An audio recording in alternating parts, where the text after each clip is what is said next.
I got fired for saving a pregnant woman's life in the rain. What I didn't know? She was the CEO of my entire company, and she was about to change everything. If you want to see how one impossible choice in a Chicago rainstorm became the greatest second chance of my life, stay with me until the very end. And comment what city you're watching from. I want to see how far this story travels. Now, let me take you back to that morning when everything fell apart, and then came together in ways I never imagined. The rain came down like God himself was weeping over Chicago that Tuesday morning, turning the streets into rivers of gray despair and washing away any illusion I had that this day might be different from all the others. I was already running late, 16 minutes behind schedule according to the cracked digital clock on my dashboard, and my hands gripped the steering wheel so tight my knuckles had gone white. The wipers beat a frantic rhythm across my windshield, a metronome counting down to my professional execution.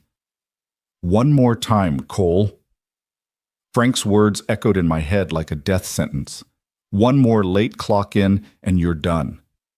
I don't care if the damn sky is falling. Frank Morrison. Just thinking his name made my jaw clench. My supervisor at Valamont Industries was the kind of man who found joy in other people's misery, who measured his worth by how many souls he could crush under his polished Italian loafers. And I was his favorite target, the single dad, the widower, the guy barely holding it together with duct tape and prayers. I pressed harder on the gas pedal, my 2008 Honda Civic groaning in protest. The engine made a sound like it was considering retirement, which would be perfect, just perfect, add a dead car to the pile of disasters that was my life. Maya needed new shoes. The electricity bill was 3 days past due. And my daughter's school had called yesterday about some field trip I couldn't afford, speaking to me in that careful, pitying tone that made me want to drive into the lake. 23 minutes late now. I could practically see Frank's thin-lipped smile, could hear the satisfied tone in his voice as he handed me my walking papers in front of everyone. That's when I saw the hazard lights. They blinked through the curtain of rain like a distress signal, weak and desperate, cutting through the storm somewhere up ahead on the shoulder of Lakeshore Drive. Every instinct screamed at me to keep driving. I was already dead, already fired. Stopping would just make it worse, would make it certain. But then I saw her. A woman stood beside a silver Mercedes, and even through the downpour I could see she was pregnant, very pregnant. Her hands cradled her belly in that universal gesture of protection, and she was soaked through, her designer coat plastered to her frame, her dark hair hanging in wet ropes around her pale face. She looked lost, terrified, alone. And just like that, I was back in that hospital room 3 years ago, watching my wife Sarah's face contort with fear as the machines around her bed screamed warnings the doctors couldn't fix.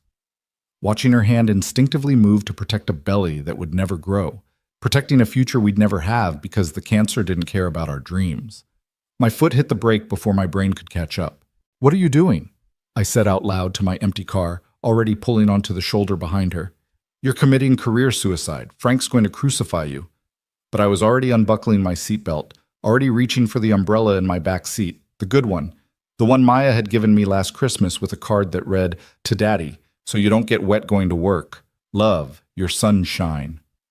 The rain hit me like a physical blow the moment I stepped out, immediately soaking through my shirt despite the umbrella.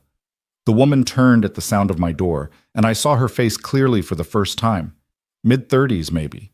Beautiful in that effortless way that spoke of money and privilege, even drenched and desperate on the side of the road. But it was her eyes that stopped me cold. They held the same look Sarah's had, raw fear wrapped around fierce determination to protect. "Car trouble?" I called over the storm, jogging toward her with the umbrella raised. She flinched, then seemed to assess me in a single glance, wet office shirt, cheap tie, worried face, and decided I wasn't a threat. "It just died," she said, and her voice was steady despite the trembling I could see running through her. "I called to put away, but they said it could be an hour or more because of the weather. I need to get to a hospital. I'm having contractions." My heart dropped into my stomach. How far apart? 10 minutes, maybe less now. She wrapped both arms around her belly, her face tightening with pain. "But I'm only 34 weeks. It's too early. It's too—" "Okay."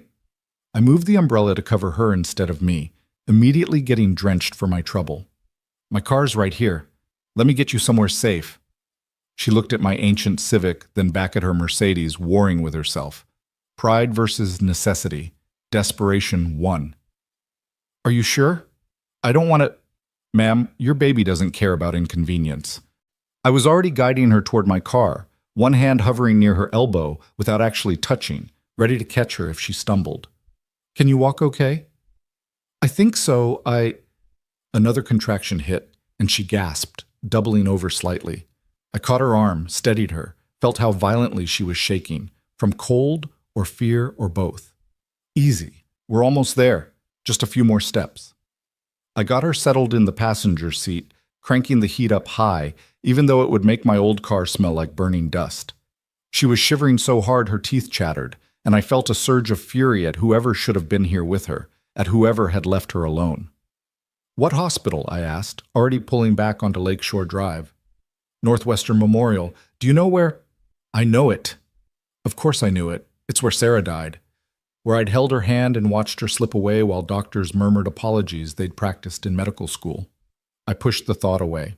We'll get you there. Do you have someone I should call? Your husband? Partner? Something flickered across her face, pain that had nothing to do with contractions. No, there's no one. It's just me and... She pressed her hand to her belly. Just us. The admission hung in the air between us, heavy with implications I didn't have time to examine. I focused on driving, on weaving through traffic that seemed determined to move at the pace of continental drift. What's your name? She asked suddenly. Ethan. Ethan Cole. Alexandra. She didn't offer a last name, and I didn't ask. Thank you, Ethan. You didn't have to stop. I glanced at her, this stranger I'd probably never see again, and something in my chest twisted.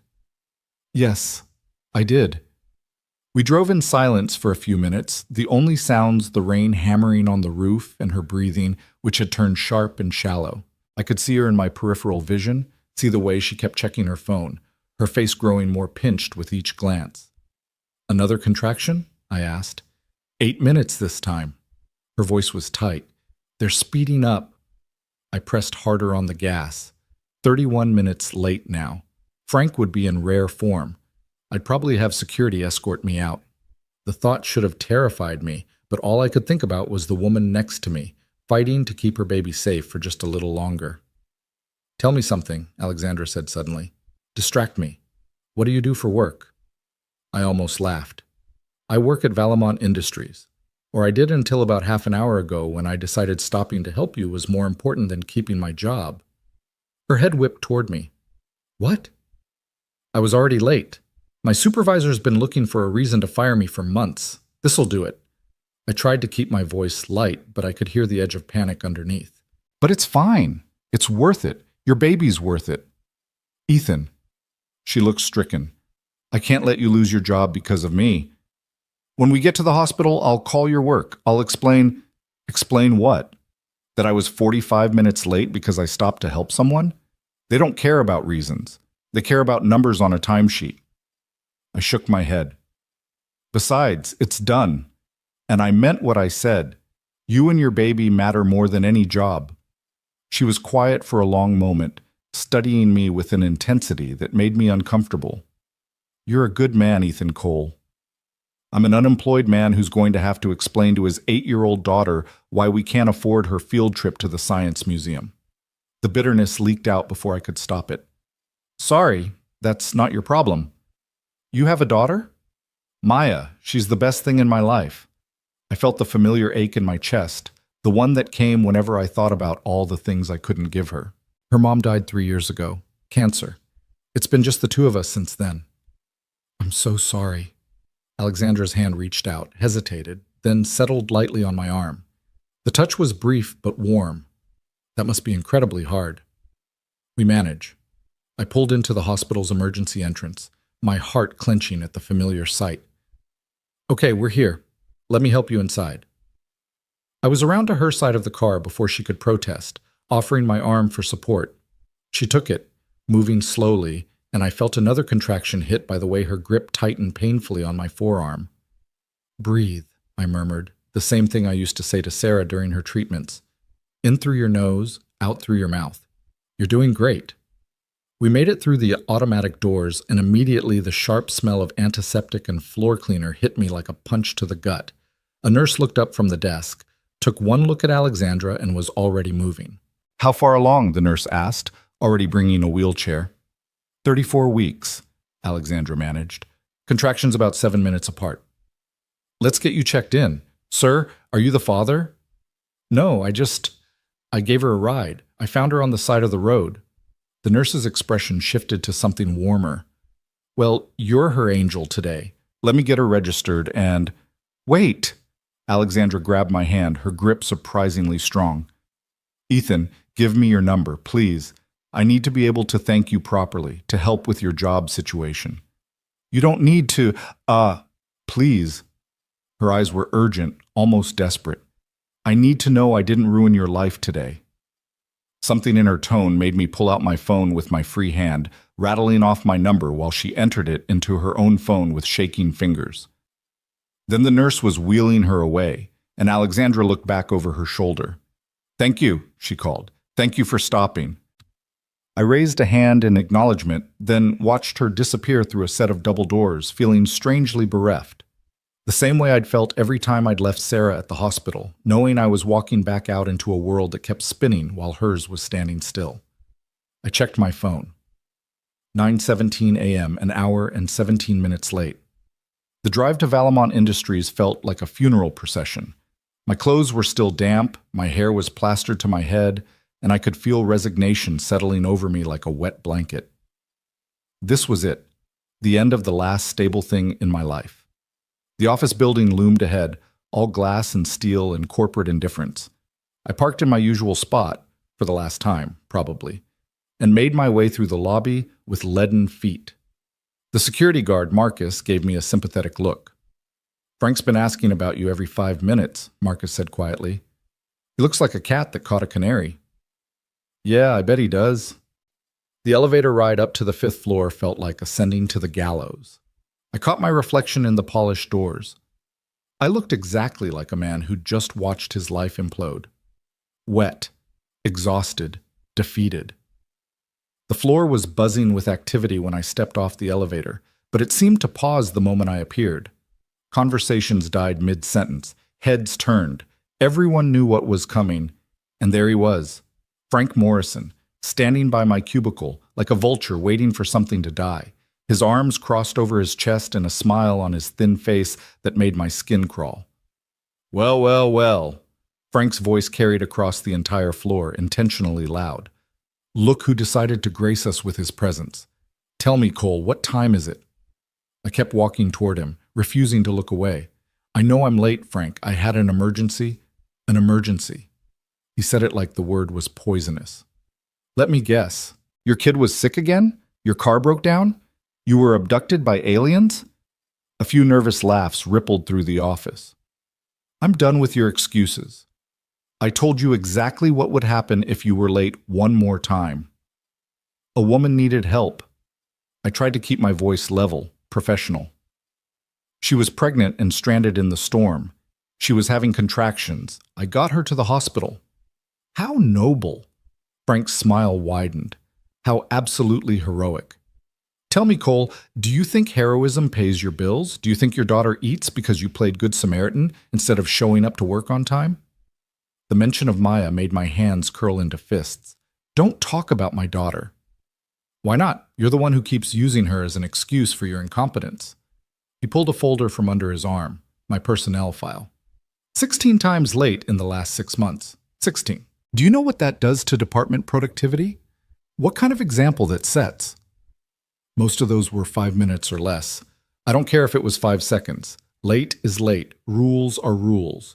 And you, Ethan Cole, are done. He opened the folder, pulled out a termination form already filled out, and held it out like a trophy. Effective immediately. Security will escort you out. You have 10 minutes to clean out your cubicle. The words hit me like physical blows. I'd known it was coming, but hearing it said out loud made it real in a way that stole my breath. Behind Frank, I could see my coworkers watching with expressions ranging from pity to relief that it wasn't them. Frank, please. I hated the begging note in my voice. hated that he was reducing me to this. I need this job. My daughter needs... Your daughter needs a father who can show up on time. He thrust the paper at me. Sign it. I stared at the form, at my name printed in cold black letters next to words like terminated and cause and final. My hand trembled as I reached for the pen he offered. This was it. No more steady paycheck, no more health insurance, no more pretending I had things under control. I thought about Maya, about having to tell her we might lose the apartment, about the look on her face when I explained I'd lost my job because I stopped to help someone. She'd tell me I did the right thing, my sweet, wonderful daughter who inherited her mother's huge heart. But that wouldn't pay the rent. Tick-tock, Cole.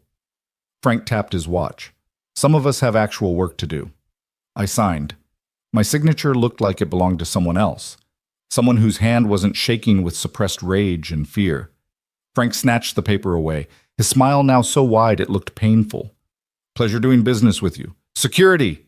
2 guards I knew, had joked with in the lobby, had shared coffee with, approached with apologetic expressions. I saved them the awkwardness.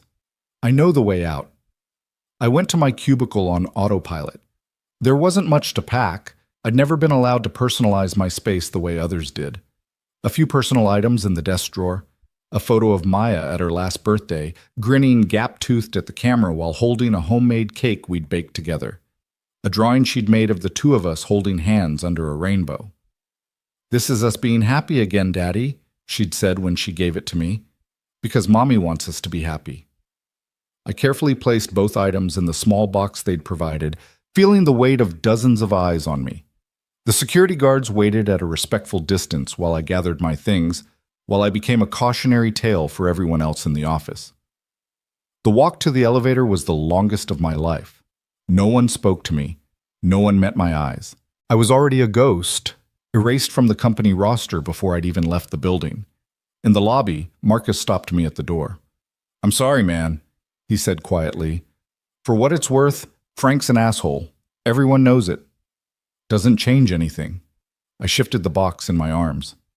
"Take care of yourself, Marcus." The rain had slowed to a miserable drizzle, perfectly matching my mood.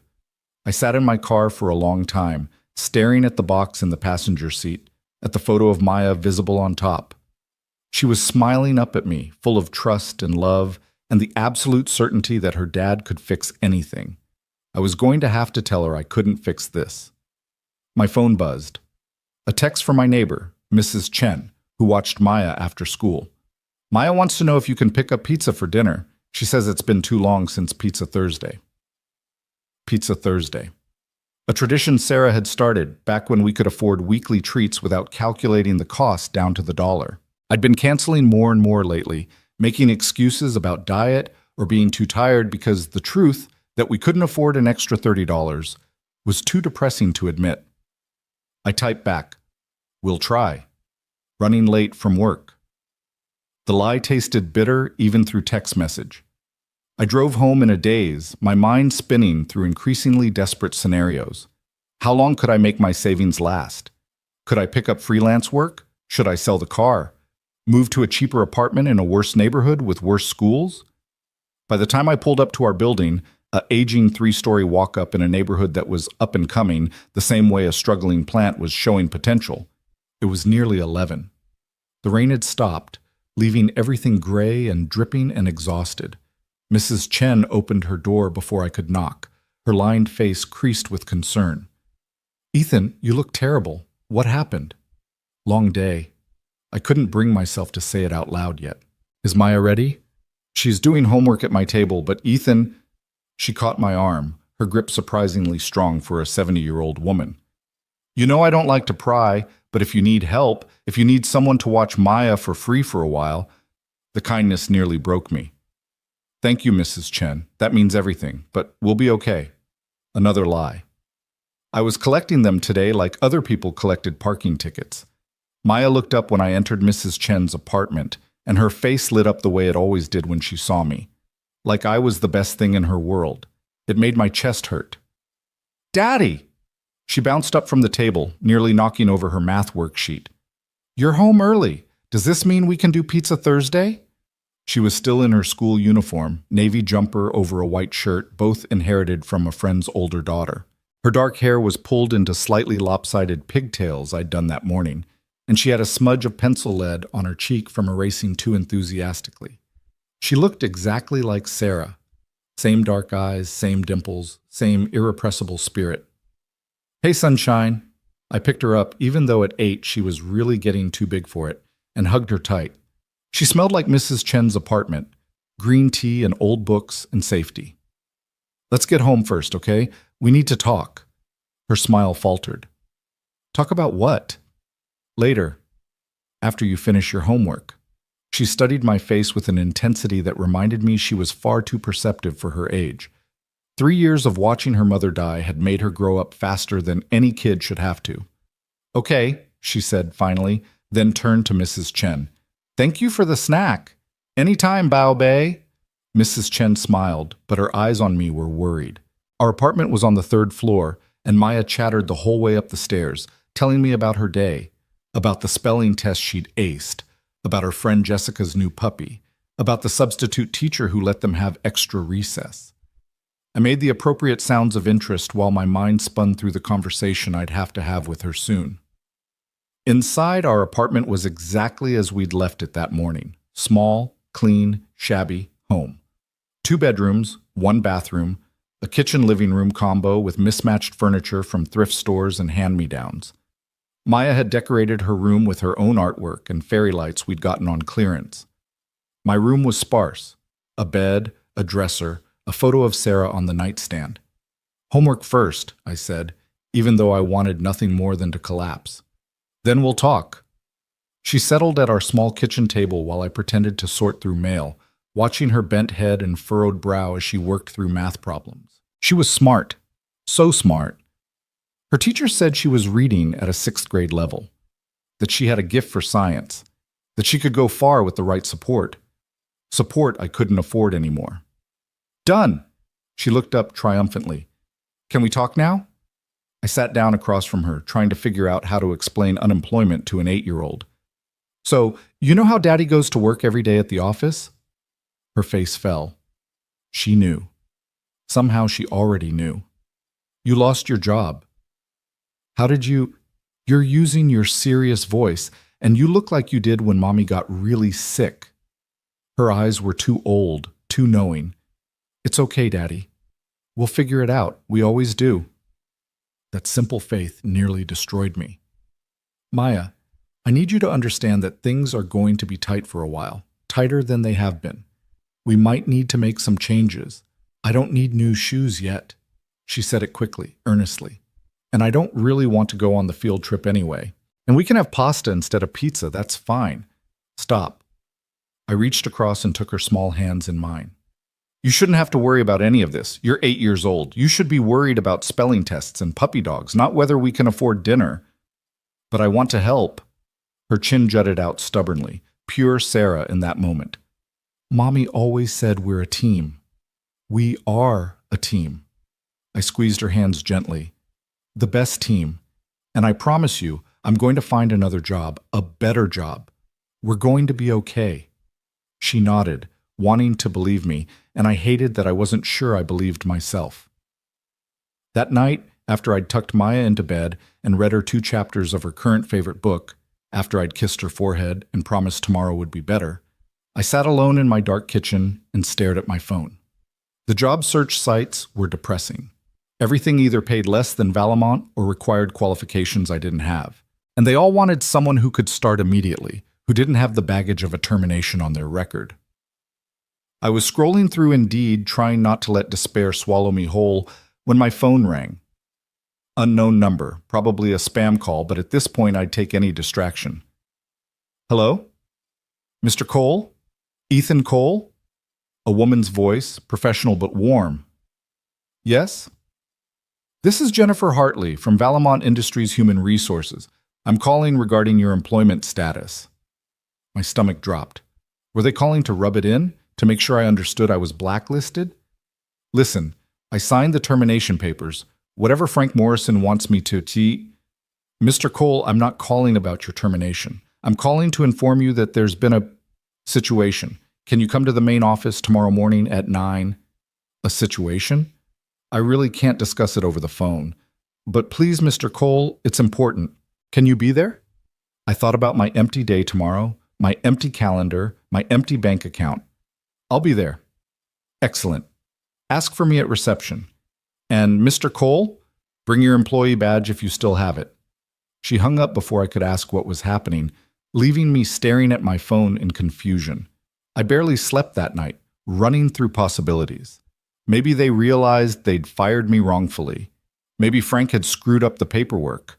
Maybe it was some kind of exit interview they'd forgotten to do. Or maybe they were going to serve me with some kind of legal papers. Maybe Frank was claiming I damaged company property or stolen something. My anxiety spiraled in the dark while rain started up again outside, tapping against the windows like accusations. At 8:30 the next morning, I was standing in Valamont's lobby in my only good suit, the one I'd worn to Sarah's funeral and then to every job interview since. Maya was at school, Mrs. Chen had agreed to pick her up, and I was about to walk back into the building I'd been escorted out of yesterday. Marcus raised his eyebrows when he saw me. Ethan, what are you I got a call from HR, Jennifer Hartley? His expression shifted to something unreadable. Yeah, she's expecting you. 30th floor. The 30th floor. Executive level. I'd never been above the 5th floor in my entire time at Valamont. The elevator ride up felt like ascending into another world. Each floor that ticked by took me further from the Valamont I knew, the cramped cubicles and fluorescent lighting and break room with the perpetually broken coffee maker, into something else entirely. The doors opened onto a reception area that looked like it belonged in a luxury hotel. Floor-to-ceiling windows overlooked the Chicago skyline, real artwork on the walls, a receptionist who looked like she'd stepped out of a fashion magazine.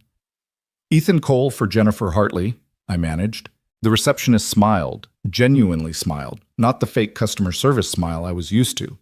Of course, Mr. Cole, she's waiting for you. Conference room B, just down that hall to your left. I followed her directions on legs that felt unsteady, my reflection in the polished floor showing a man who very clearly didn't belong here. Jennifer Hartley was waiting outside a conference room door. Mid-40s, platinum blonde hair in a perfect bun, wearing a suit that probably cost more than my monthly rent. She extended her hand with a warm smile. Mr. Cole, thank you for coming on such short notice. Please come in. The conference room was stunning. Long table, leather chairs, another wall of windows. And at the head of the table, looking professional and poised and utterly different from the terrified woman I'd rescued yesterday, was Alexandra. I stopped dead in the doorway. What? Hello, Ethan. Her voice was calm, controlled, but her eyes held something warmer. I believe we have some things to discuss. I don't understand. I looked between her and Jennifer Hartley, my brain refusing to make the connection. What are you doing here? Jennifer Hartley's smile widened. Mr. Cole, allow me to introduce Alexandra Cross, Chief Executive Officer of Valamont Industries. The words hit me like a physical blow. CEO. The woman I'd rescued, the pregnant woman on the side of the road, the stranger I'd sacrificed my job for, was my boss. Had been my boss all along. Please, sit down. Alexandra gestured to a chair. We have a lot to talk about, starting with the fact that as of this morning, Frank Morrison no longer works for this company. I sat because my legs weren't going to hold me up much longer. What? After I was released from the hospital yesterday, the baby's fine, by the way, false alarm, just stress-induced contractions. I came back here to find you, to thank you properly, to make sure you hadn't gotten in trouble for helping me. Her expression hardened. Imagine my surprise when I learned that not only had you been fired, but that it was done with exceptional cruelty by a supervisor with a documented history of workplace harassment. I spent yesterday evening and all night reviewing your personnel file, Mr. Cole. Do you know what I found? She pulled out a folder, my folder. 6 years of exemplary service, commendations from previous supervisors, perfect attendance until 3 years ago when your wife died and you became a single parent, and after that, yes, some tardiness, almost always by less than 10 minutes, almost always with documented childcare emergencies. Nothing that warranted termination. Frank said, Frank Morrison was a bully who got his position through nepotism and kept it through intimidation. Alexandra's voice was ice. He's been toxic to department morale for years, but no one wanted to be the one to report him because he was close with some board members. Until yesterday, when he gave me the perfect excuse to remove him. Jennifer Hartley stepped forward, placing papers in front of me. Mr. Cole, we'd like to offer you reinstatement, full back pay for time lost, restoration of all benefits, and a formal apology from the company. I stared at the papers, unable to process what I was seeing. You're giving me my job back? Actually, Alexandra said, we're offering you a new position, executive assistant to the CEO. Significant pay increase, better hours, and more importantly, flexibility for family emergencies. Because unlike Frank Morrison, I understand that good employees are human beings with lives and responsibilities outside these walls. I can't. The words stuck in my throat. Why would you do this? You don't know me. Yesterday was just yesterday. You risked your job to help a stranger. Alexandra leaned forward, her gaze intense. You could have driven past me. Most people did, but you stopped, even knowing what it would cost you. You put someone else's safety above your own security. That tells me everything I need to know about your character, Ethan Cole. I have an 8-year-old daughter, I blurted out. I can't work late nights. I can't travel on short notice. I can't be the kind of assistant someone like you needs. I have a child too. Or I'm about to, in about 6 weeks if everything goes right this time. Her hand moved unconsciously to her stomach. I understand family comes first. I wouldn't offer you this position if I didn't think you could handle it. And more importantly, I need someone I can trust, someone with integrity. Those qualities are rarer than you'd think in corporate America. I looked at the papers again. The salary number made my eyes water. It was more than double what I'd been making. It was enough for Maya's field trips and new shoes and maybe even saving for college. It was enough to stop drowning. I don't know what to say. Say yes. Alexandra smiled, and for the first time since I'd walked into the room, I saw the frightened woman from yesterday under the CEO mask. Please, let me do this. Let me thank you for being a good human being when I desperately needed one. I picked up the pen Jennifer Hartley offered.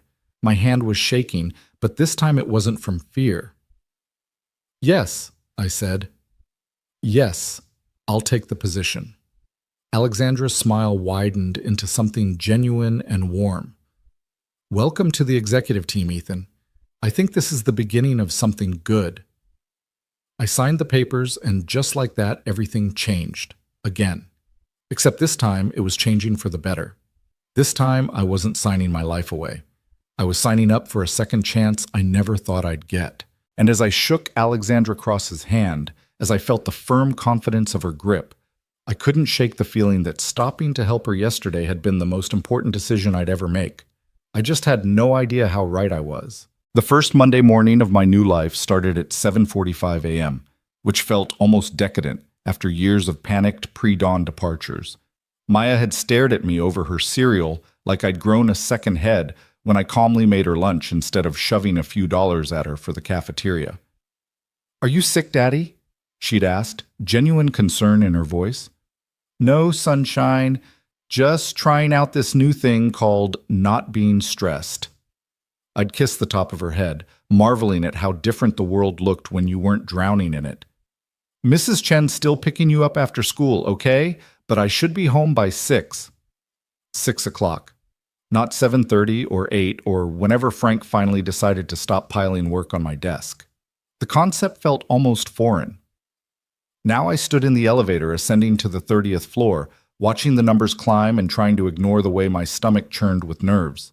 I'd spent the weekend researching what executive assistants actually did, watching YouTube videos and reading articles until Maya had physically removed my laptop and declared it family time. The job description Jennifer Hartley had sent over was intimidating. Calendar management, correspondence, meeting preparation, confidential projects. It was a far cry from the data entry and report generation I'd been doing on the 5th floor. The elevator doors opened and I stepped into what would be my new world. The executive floor was already humming with quiet activity, assistants moving purposefully between offices, the soft click of keyboards, the smell of expensive coffee instead of the burnt sludge from the break room downstairs. Everything here whispered money and power in a way that made my department store suit feel even more inadequate. "Ethan!" Jennifer Hartley appeared from around a corner, her smile warm and professional. Perfect timing. "Let me show you to your workspace before Alexandra arrives." She led me past several closed office doors, each with a brass nameplate announcing vice presidents and directors whose names I vaguely recognized from company emails. We stopped at a desk situated just outside a corner office with floor-to-ceiling windows and a door that read Alexandra Cross, Chief Executive Officer, in elegant lettering. "This is you," Jennifer said, gesturing to the desk. It was beautiful, dark wood, clean lines, and about 3 times the size of my old cubicle. 2 monitors sat waiting, along with a phone system that looked like it required an engineering degree to operate. "Computer's already set up with your credentials. Alexandra usually arrives around 8:30, leaves around 6 unless there's an evening event. Your primary job is to manage her calendar, screen her calls and emails, and basically make sure her day runs smoothly. She'll give you specific tasks as they come up." "Okay." I set my bag down, trying to look more confident than I felt. "Anything else I should know?" Jennifer's expression shifted slightly, becoming more serious. "Alexandra is brilliant, driven, and works harder than anyone I've ever met. She's also fair, kind when she can be, and fiercely protective of the people she trusts. But she's been through a lot lately, and she's intensely private about her personal life. If she opens up to you, consider it a privilege and guard that trust carefully." There was weight behind those words, layers of meaning I didn't fully understand yet. "The baby," I said quietly. "She mentioned she's doing this alone. That's her story to tell if she chooses to." Jennifer's tone was gentle but firm. "Just be the person you were that day in the rain, honest, dependable, human. That's why she chose you." She checked her watch. "I need to get to a meeting. If you need anything, dial extension 4400. Welcome aboard, Ethan." She left me alone with my new desk and a growing sense that I was in way over my head. I spent the next 30 minutes familiarizing myself with the computer system, discovering that I now had access to calendars and files and communications I'd never even known existed. Alexandra's schedule was a color-coded nightmare of back-to-back meetings, conference calls, and site visits that made my head spin just looking at it. At exactly 8:27, I heard the elevator chime. I looked up to see Alexandra step onto the floor, and for a moment I barely recognized her. Gone was the terrified, rain-soaked woman from the roadside. This Alexandra wore a charcoal suit that probably cost more than my car, her dark hair pulled back in a sleek bun, her posture radiating the kind of confidence that came from running a multi-billion-dollar company. She carried a leather bag in one hand and a coffee from some boutique place I'd never heard of in the other. Our eyes met and something in her expression softened. "Good morning, Ethan. I see Jennifer got you settled." I stood automatically, feeling like I should salute or bow or something equally ridiculous. "Good morning, Ms. Cross." "Alexandra, please. Ms. Cross makes me feel like I'm about to lecture someone." She paused at my desk, studying me with that same intense gaze from our interview. "How are you feeling? Overwhelmed? Terrified? Ready to run screaming back to the 5th floor?" The honest acknowledgement of what I was feeling made me relax slightly. "All of the above?" Her laugh was unexpected and genuine. "Good. That means you're smart enough to recognize the scope of the job. Come into my office. Let's talk about what your first week looks like." I followed her into the corner office, and despite my nerves, I couldn't help but be impressed. The space was huge, but somehow still felt personal. One wall was all windows overlooking Lake Michigan, the water gray and choppy under morning clouds. Her desk was organized chaos, neat stacks of files, multiple monitors, a few personal touches that caught my eye. A framed photo of what looked like a younger Alexandra with an older couple, probably her parents. A small plant struggling valiantly to survive in the air-conditioned environment. And prominently displayed, a sonogram image, the grainy black and white showing the unmistakable curve of a baby's profile. Alexandra caught me looking, and her hand instinctively moved to her stomach. 28 weeks now. Everything's looking good after the scare last week. "I'm glad." I meant it, remembering her fear in the car. "Do you know what you're having?" "A boy." Her smile was soft, almost vulnerable. I've been calling him Oliver in my head, though I haven't told anyone that yet. She seemed to catch herself, her expression shifting back to something more professional. But that's not why we're here. Sit, please. I took one of the chairs across from her desk while she settled into her own seat with the careful movements of someone whose body was doing extraordinary things. I want to be transparent with you, Ethan, because I think our working relationship will be better for it. Alexandra folded her hands on her desk, her gaze direct. I chose you for this position for several reasons. Yes, because of what you did last Tuesday, but also because I need someone I can trust absolutely. This company is in the middle of several sensitive negotiations, and there are people both inside and outside Valamont who would love to have access to my calendar, my communications, my plans. You'll be privy to information that could move stock prices or torpedo deals. I need to know that you understand the gravity of that. The weight of her words settled over me like a physical thing. I understand. I also need to know that if I have a doctor's appointment or a bad day or need to leave early because I'm growing a human being inside me that stays between us. The board knows I'm pregnant. I couldn't hide it much longer anyway. But they don't know the details. They don't know I'm doing this alone, and I'd like to keep it that way.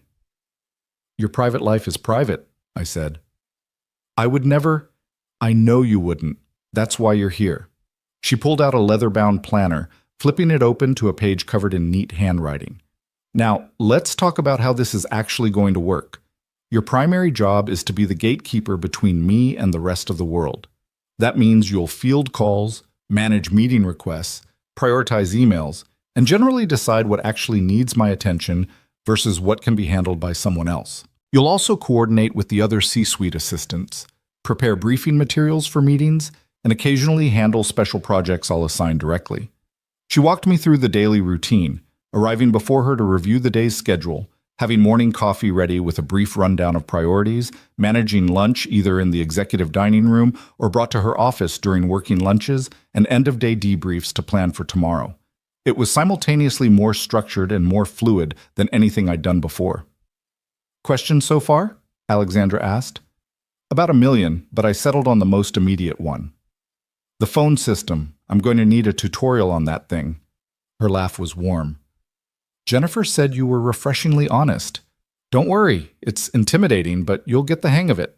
I'll have it come up and walk you through it. She glanced at her computer screen, her expression shifting. Speaking of which, my 9 o'clock just arrived early. Richard Thornton, VP of Operations. He tends to be condescending to anyone he perceives as beneath him, which unfortunately includes most of humanity. Don't let him push you around. Noted. I stood, then hesitated. Alexandra? Thank you. Again, for this chance. Something flickered in her expression. Gratitude, maybe, or relief. Thank you for stopping that day. I mean that, Ethan. You gave me more than a ride to the hospital. Before I could figure out how to respond to that, her phone buzzed with the notification that her meeting had arrived. I retreated to my desk, and moments later a man in his 60s strode past me without acknowledgement, leaving a trail of expensive cologne and entitlement in his wake. The morning passed in a blur of learning experiences. The phone system turned out to be less complicated than it looked once an incredibly patient IT technician named Marcus, not the security guard, apparently the name was popular at Valamont, walked me through it. I fielded exactly 17 calls, 12 of which I had to transfer to various departments after determining they didn't actually need the CEO. I scheduled 3 meetings, rescheduled 2 others when they conflicted, and spent an embarrassing amount of time figuring out how to work the printer. At 11:30, Alexandra emerged from her office looking tired. Ethan, I need you to order lunch from Marcello's. It's in my contacts file. The Dover sole for me, and get something for yourself. We're having a working lunch to go over the quarterly reports before the board meeting tomorrow. Just the fish? Any sides and the Caesar salad? Dressing on the side, no croutons. She smiled slightly. Pregnancy heartburn is a real and terrible thing. Welcome to Too Much Information About Your Boss's Digestive System. I called in the order, adding a chicken parmesan for myself after checking the menu prices and wincing. This one lunch cost more than I used to spend on groceries for a week. But Alexandra had said to get something for myself, and I was slowly learning that in this world, A $30 entree was just Tuesday. Lunch arrived at 12:15, delivered by a guy in a suit who apparently worked exclusively in executive food delivery. Alexandra and I ate in her office while she walked me through the intricacies of quarterly financial reports, explaining metrics and margins in a way that actually made sense. She was a good teacher, patient, clear, willing to backtrack when she saw confusion on my face. "You're picking this up quickly," she said, spearing a piece of lettuce. "Did you study business?" "Community college, 2 years before I had to drop out to help with my mom's medical bills." The words came out before I could censor them. "Sorry, that's probably more than you wanted to know." "Don't apologize for your life, Ethan." Her tone was gentle. "What happened to your mom?" "Stroke when I was 20. She recovered mostly, but the bills were devastating. I was going to go back to school after things stabilized, but then I met Sarah, and then Maya came along, and life just sort of happened." I shrugged, trying to make it sound less tragic than it felt. "No regrets, though. My family was worth more than any degree." Alexandra was quiet for a moment, her expression thoughtful. "You know, we have a tuition reimbursement program for employees pursuing degrees. If you're interested in finishing your education, I could make sure you're enrolled." The offer caught me completely off guard. With this job and Maya, think about it, no pressure, but opportunities should be available to people who want them, regardless of where they started. She glanced at the clock on her wall. "Board meeting prep starts in 15 minutes. Can you make sure the conference room on 32 is set up? Laptop connected to the screen, water stations filled, and I'll need hard copies of these reports," she tapped her monitor, "for all 12 board members plus 3 extras." I was halfway out the door when she called my name. I turned back to find her watching me with an expression I couldn't quite read. "You're doing really well," she said. "I know it's a lot all at once, but you're handling it. I'm glad you're here." The words warmed something in my chest that had been cold since Sarah died. "Thank you. I'm glad I'm here too." The afternoon was even more intense than the morning. The board meeting prep turned into an actual board meeting that I wasn't allowed to attend but had to support from outside, fielding questions and requests and tracking down documents with increasing urgency. By the time the executives filed out at 5:30, I felt like I'd run a marathon while juggling chainsaws. Alexandra was one of the last to emerge, deep in conversation with an older woman I recognized from the photo in her office. The family resemblance was unmistakable. "Just concerned, darling," the older woman was saying. "You're pushing yourself too hard, especially now."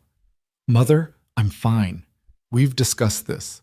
Alexandra's tone held a note of familiar frustration that transcended class and income brackets. Every adult child who'd had the same argument with a worried parent would recognize it. "You fainted last week on the side of the road." "I had a flat tire and some stress-induced contractions." "It happens."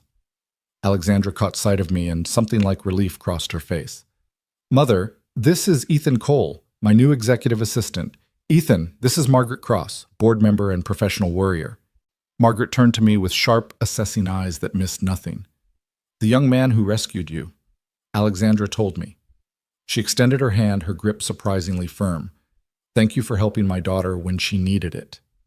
"Anyone would have done the same," I said automatically. "But they didn't, did they?" "You did." She turned back to Alexandra. "I like him. Much better than that cold fish you had before. What was her name, Jennifer? No, that's HR. The other one, Miranda, and she wasn't cold, she was professional. There's a difference." Alexandra pinched the bridge of her nose in a gesture I was beginning to recognize as her dealing with family tell. "Ethan, can you make sure my car is brought around? I need to drive my mother home before she decides to reorganize my entire life." "I live 20 minutes away, Alexandra. I have my own car." "Then I'll walk you to it so you can lecture me in private instead of in front of my new employee." I beat a hasty retreat to call down to the parking garage, listening to them bicker with the kind of affection that comes from years of practice. It made me think of Sarah's relationship with her own mother, the same mix of exasperation and deep love, the same dance of independence and concern. By the time Alexandra returned 15 minutes later, I'd shut down my computer and was preparing to leave for the day. She looked tired in a bone-deep way that went beyond just physical exhaustion. "Your first day," she said, leaning against my desk. How are you feeling? Like I learned more in 8 hours than I did in 6 years on the fifth floor. I grabbed my jacket from the back of my chair. But good. Tired, but good. It gets easier. The first week is always the hardest. She hesitated, then added, My mother means well, but she tends to overstep. If she corners you and starts asking personal questions, you have my permission to be politely evasive. Noted. Though for what it's worth, she clearly loves you very much. That's the problem with family. They love you enough to drive you absolutely insane. But she smiled as she said it, the expression soft and genuine. Go home, Ethan. Hug your daughter. I'll see you tomorrow. The commute home felt surreal. I'd taken the train this morning at Alexandra's suggestion. Parking in the executive garage cost more per month than I used to make in a week. And now I sat in the rattling L car watching the city slide past and trying to process the massive shift in my life. This time last week I'd been drowning, terrified, certain the bottom was about to drop out completely. Now I had a job that challenged me, a boss who seemed to value me as a human being, and a salary that meant Maya could have new shoes and field trips and maybe even some stability for the first time since Sarah died. Maya was at Mrs. Chen's when I arrived, and the look on her face when I walked in at 6:15 instead of 8 made the entire day worthwhile. You're home! She launched herself at me with the confidence of a child who knew she'd always be caught. Mrs. Chen said your new job might mean better hours, but I wasn't sure if... Better hours, I confirmed, swinging her in a circle before setting her down. And enough money that we can do Pizza Thursday this week if you want. Her eyes went wide. Really? Really, really? Really, really. In fact, why don't we do it tonight? Celebrate Daddy's first day? Mrs. Chen watched us from her kitchen doorway, her lined face creased with a smile. It went well then? The new position? Better than I could have hoped. I met her eyes, wanting her to understand how much her support had meant. Thank you for everything, Mrs. Chen, for watching Maya, for being patient when I couldn't pay you on time, for... She waved away my words with a dismissive hand. Family helps family. You and Maya are like family to me. Then her expression turned stern. But I'm glad things are looking up. That child needs stability, and you need to not look like you're carrying the weight of the world every day. Working on it, I promised.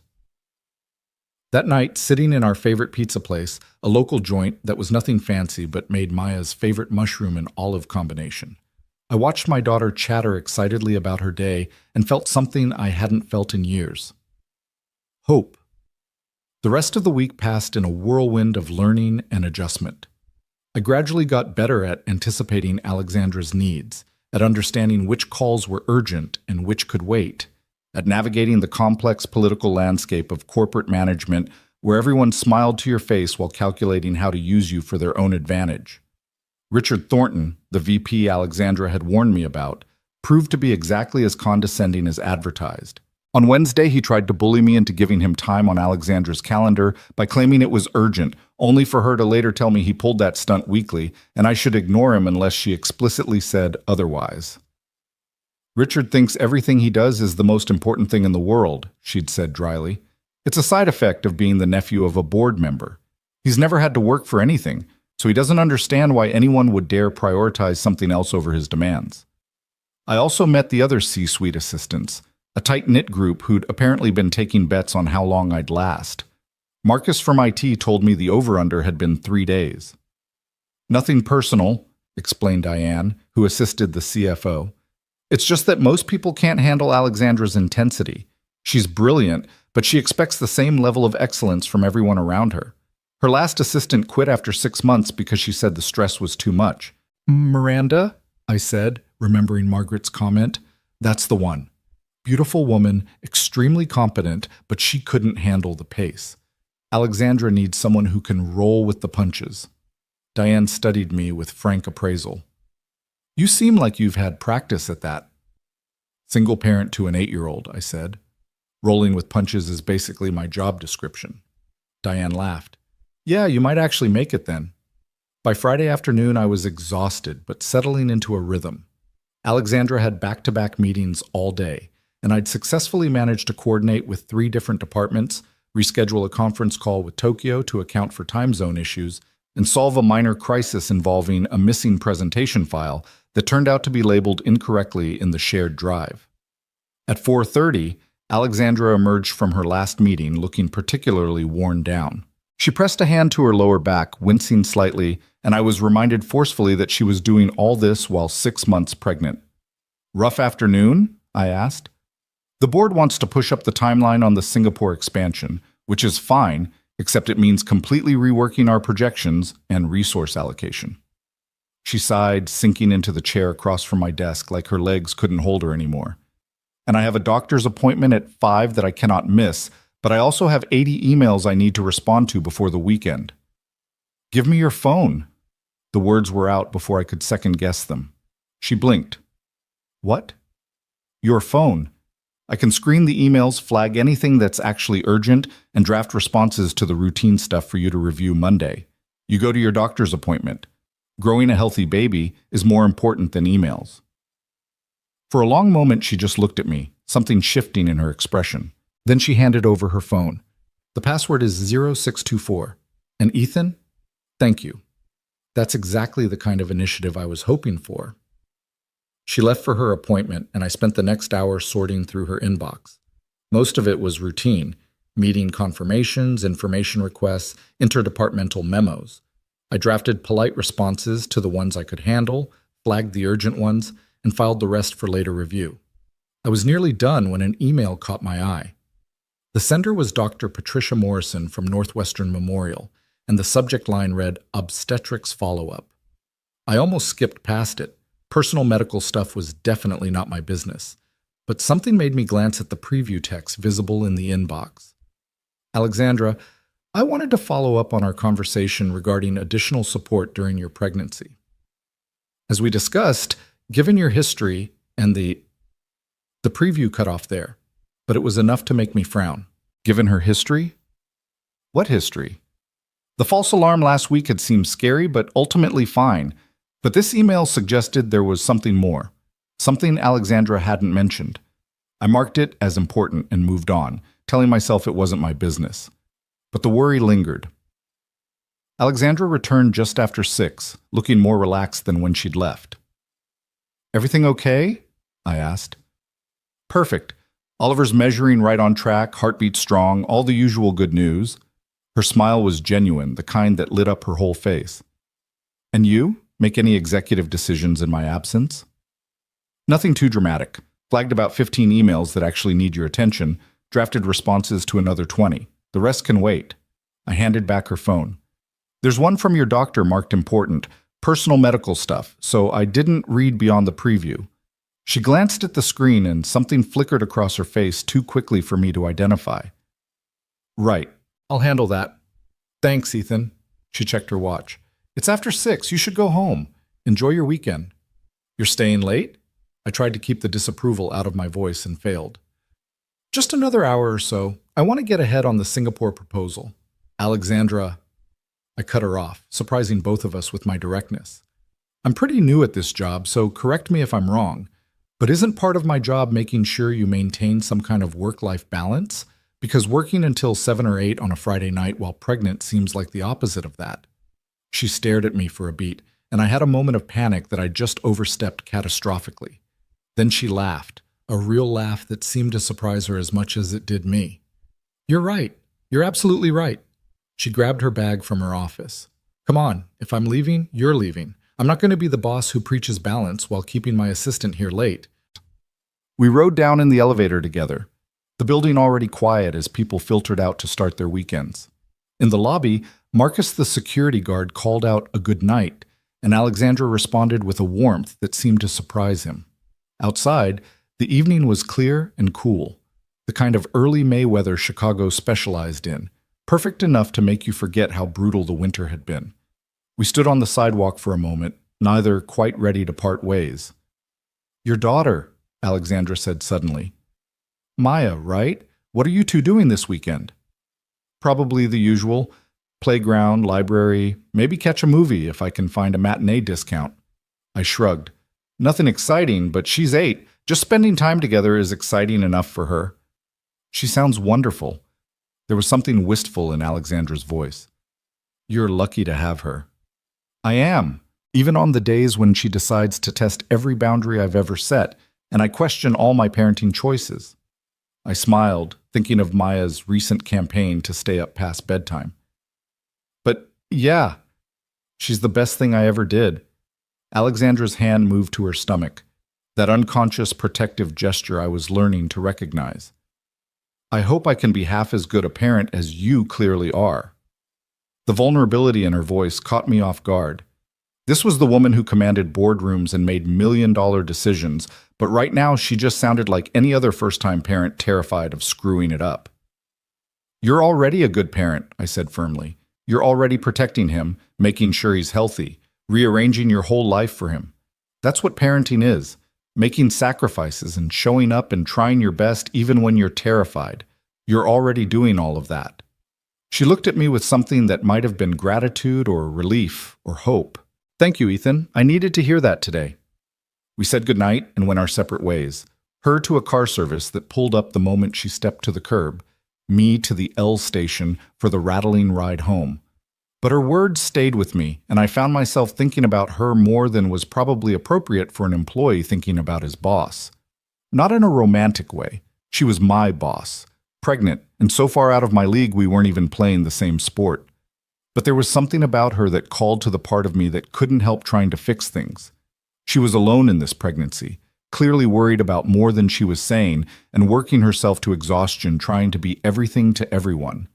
It reminded me of myself in those first months after Sarah died, trying to be both parents to Maya, trying to maintain my job, trying to keep the household running, all while drowning in grief and terror. I'd barely made it through, and I'd had misses, Chen and a few friends from Sarah's life, and the random kindness of strangers. Alexandra had a company to run, and apparently no one to share the burden with.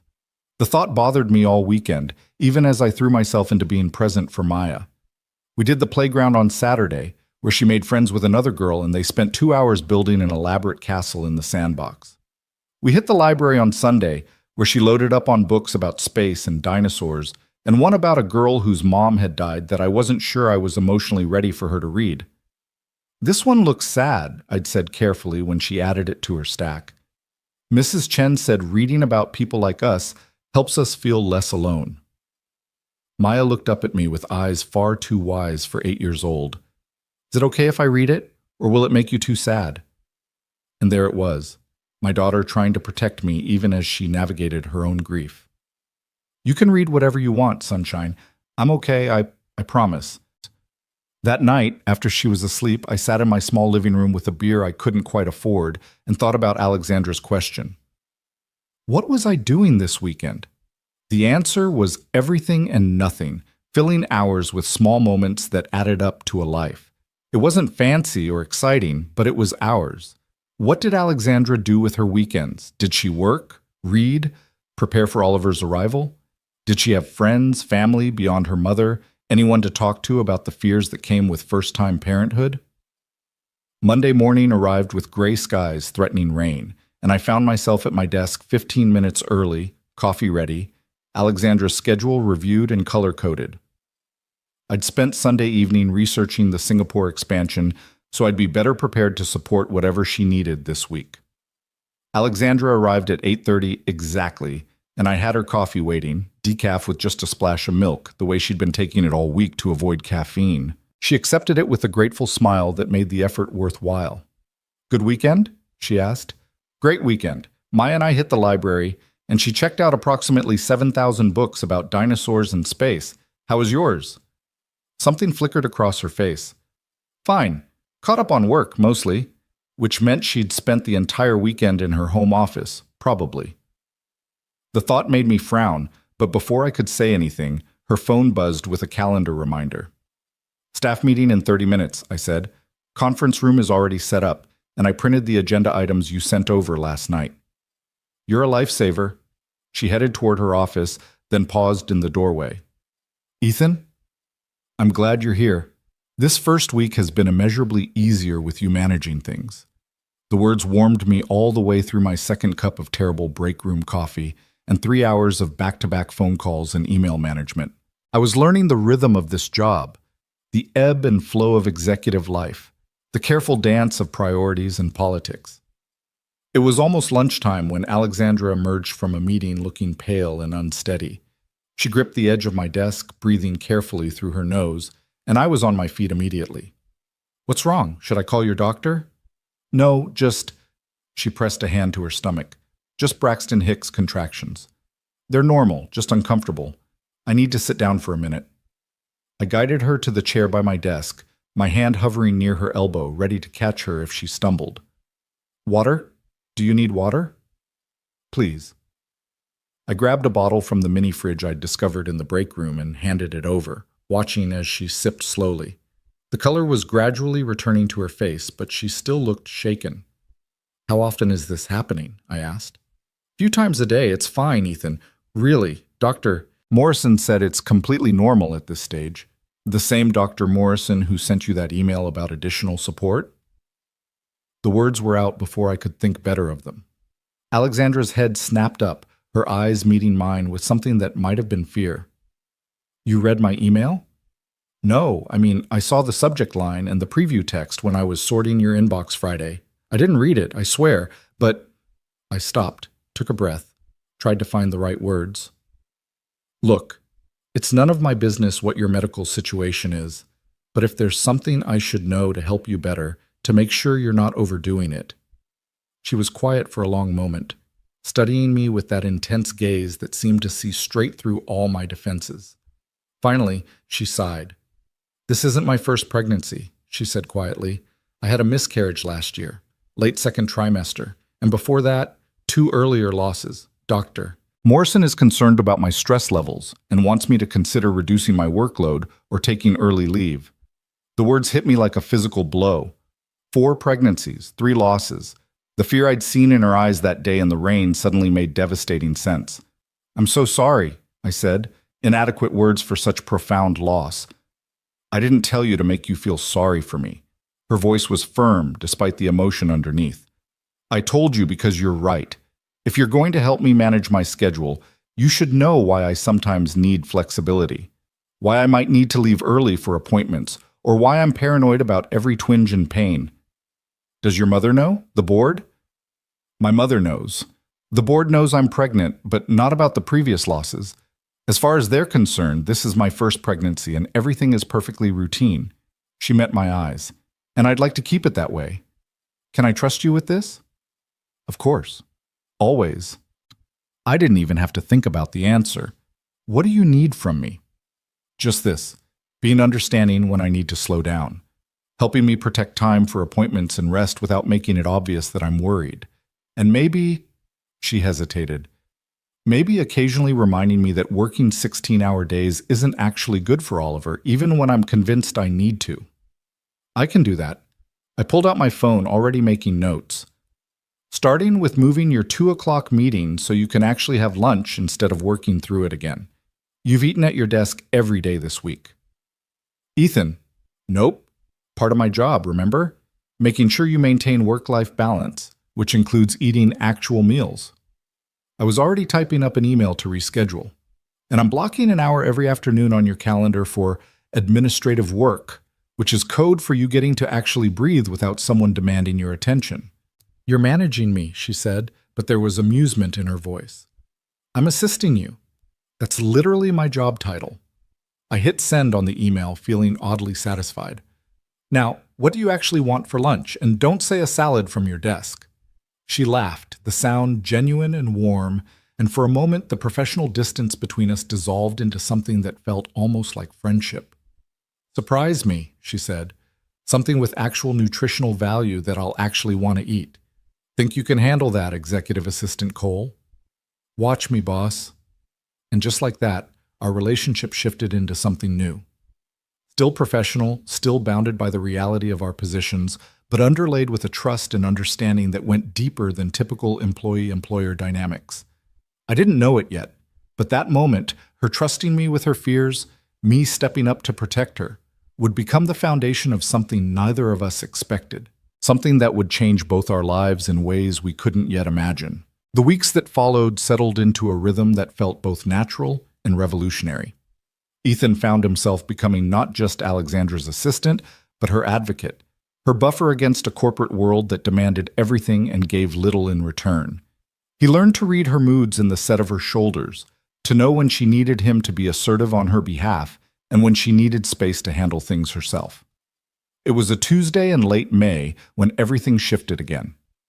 Ethan was at his desk reviewing the schedule for Alexandra's upcoming trip to the Seattle office when his phone rang with an internal extension he didn't recognize. He answered professionally, already pulling up his notepad. Ethan Cole. Mr. Cole, this is Barbara Hendricks from Legal.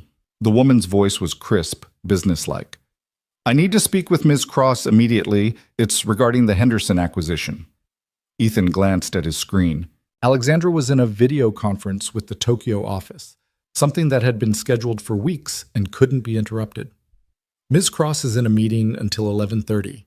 Can I take a message or schedule a call back? This can't wait. We've just received notification that Henderson is threatening to pull out of the deal unless we agree to their revised terms by end of business today. Ms. Cross needs to know now. The urgency in her voice made Ethan's decision easy. Hold on. He muted the call, got up, and knocked softly on Alexandra's office door before opening it slightly. She was on camera, mid-sentence, but her eyes flicked to him with a question. He held up his phone and mouthed, "Legal, urgent, Henderson." Understanding flashed across her face. She nodded once, then turned back to her camera. "Gentlemen, I apologize, but I have an urgent situation that requires immediate attention. Can we resume this call in 1 hour?" She waited for acknowledgement, then ended the conference and looked at Ethan expectantly. He put the call on speaker. "Ms. Hendricks, you're on with Ms. Cross." What followed was 15 minutes of intense negotiation strategy, with Alexandra firing questions and Barbara providing answers in rapid succession.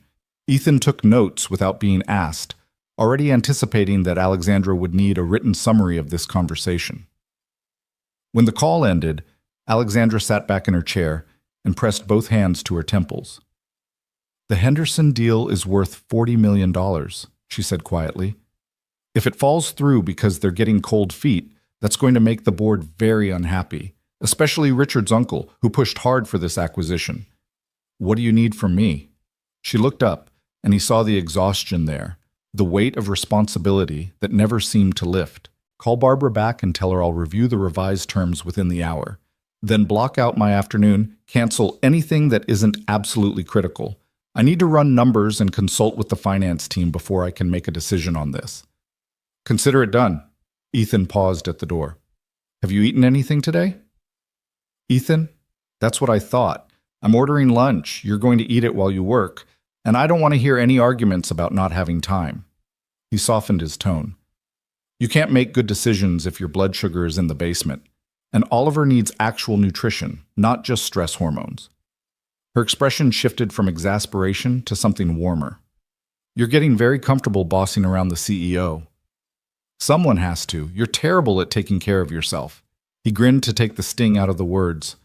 "Besides, you hired me to make your life easier. Let me do my job." "Fine, but nothing heavy. My stomach's been off all morning." He ordered soup and bread from the place she liked, then spent the next hour systematically clearing her afternoon schedule. Most people were understanding when he explained there was an urgent situation requiring the CEO's attention. Richard Thornton was not. "This is the third time this month she's canceled on me." Richard's voice dripped with condescension through the phone. "Perhaps you should remind Ms. Cross that some of us have priorities that matter to the company's bottom line." Ethan felt his jaw tighten. "Mr. Thornton, Ms. Cross is currently managing a $40 million acquisition that's threatening to collapse. I'm sure she'd be happy to discuss your department's supply chain optimization proposal once that's resolved. How does Thursday at 2 sound?" "Thursday? That's 3 days away. Or the following Monday. Those are the options currently available." Ethan kept his voice professionally pleasant while internally enjoying Richard's frustrated sputter. "This is unacceptable. I'm going to speak to Alexandra directly about your attitude." "You're welcome to do that, sir. In the meantime, should I pencil you in for Thursday or Monday?" There was a long pause. "Thursday, 2 o'clock. And tell Alexandra I expect more than 20 minutes this time." Ethan made the notation, ended the call, and allowed himself a small smile of satisfaction. Diane had been right. Standing up to Richard felt good. The afternoon passed in organized chaos. Alexandra worked through lunch while Ethan fielded calls and coordinated with various departments. By 4 o'clock, she'd made her decision. Agree to most of Henderson's terms, but hold firm on 3 key points that legal had identified as non-negotiable. The revised proposal went out at 4:30, and then there was nothing to do but wait. At 5:45, Barbara Hendricks called back. Henderson had accepted the counter-proposal. The deal was back on. Ethan heard Alexandra's exhale of relief from his desk, followed by the sound of her chair rolling back.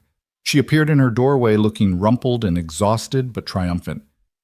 "We did it. The acquisition is secured." "You did it," Ethan corrected. "I just answered phones and moved meetings around."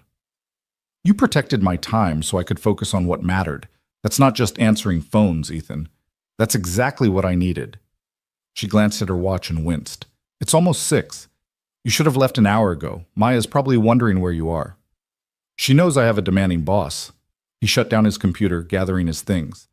"Besides, Mrs. Chen doesn't mind the extra time. I texted her earlier to give her a heads up." Alexandra leaned against the doorframe, one hand resting on her stomach in that protective gesture that had become second nature to her. "Does Maya ever resent the job? The hours you work, the energy it takes from you?" The question surprised him with its vulnerability. "She's 8. I'm sure someday when she's a teenager, she'll resent everything I do." He smiled to soften the words. "But right now, she's just happy that we can afford pizza on Thursdays again, and that I don't come home looking like the weight of the world is crushing me." "And do you? Still feel like that?" Ethan considered the question seriously. A month ago, he'd been drowning, certain he couldn't keep his head above water much longer. Now he was tired, challenged, sometimes overwhelmed, but no longer drowning. "No, this job is hard, but it's good hard. It matters, and I'm good at it." "You are." Alexandra pushed off from the doorframe, wincing slightly at the movement. "Very good at it. I don't know what I did before you got here, honestly. Worked yourself into exhaustion and stressed yourself into false labor, apparently." The words came out more sharply than he'd intended, prompted by concern and the lingering memory of that rainy morning. She didn't take offense. Instead, she smiled ruefully. "Touché. I suppose I deserve that." She grabbed her bag from her office, movement slower than usual. "Come on. If I'm making you work late, the least I can do is share a car service home. Where do you live?" "Logan Square." "But you don't have to." "Logan Square is on the way to my place. Let me do this, Ethan. Please." There was something in her voice that made him agree, some note of loneliness that reminded him she'd spent the entire day under crushing pressure with no one to share the victory with except an employee she'd known for less than a month. The car service pulled up within minutes, a sleek black sedan that made Ethan hyper-aware of his department store suit and scuffed shoes. But Alexandra didn't seem to notice or care, settling into the back seat with a soft groan of relief. 32 weeks, she said, catching his questioning look. "Everything hurts all the time, and I'm only going to get bigger. It's glamorous, let me tell you. Sarah used to say pregnancy was nature's way of making you so uncomfortable that labor seems like a relief by comparison. The memory came with less pain than it used to, softened by time and distance. Your wife sounds like she was a wise woman. She was. Funny, too. She could find humor in anything, even dying." Ethan stared out the window at the Chicago streets sliding past in the evening light. "Toward the end, when she knew she wasn't going to make it, she made me promise to find someone else eventually. Said she refused to have me moping around being noble and alone for the rest of my life." "Have you? Found someone else?" "No. Between work and Maya and just trying to survive, there hasn't been time, or energy, or honestly, inclination." He turned back to find Alexandra watching him with an expression he couldn't quite read. "What about Oliver's father? I know you said you're doing this alone, but I've been curious about the story there. You don't have to tell me if it's too personal." She was quiet for so long he thought she wasn't going to answer. Then she sighed, her hand moving to her stomach again. "There is no father, not in the traditional sense. I used IVF with a sperm donor from a clinic." She said it matter-of-factly, but Ethan could hear the defensiveness underneath. "I'm 36 years old. I've spent the last decade building my career, and every relationship I've had has either been with men who were intimidated by my success or men who wanted to use my position for their own advancement. After the third miscarriage, I realized I was running out of time to have the family I wanted, so I decided to do it myself. That's incredibly brave.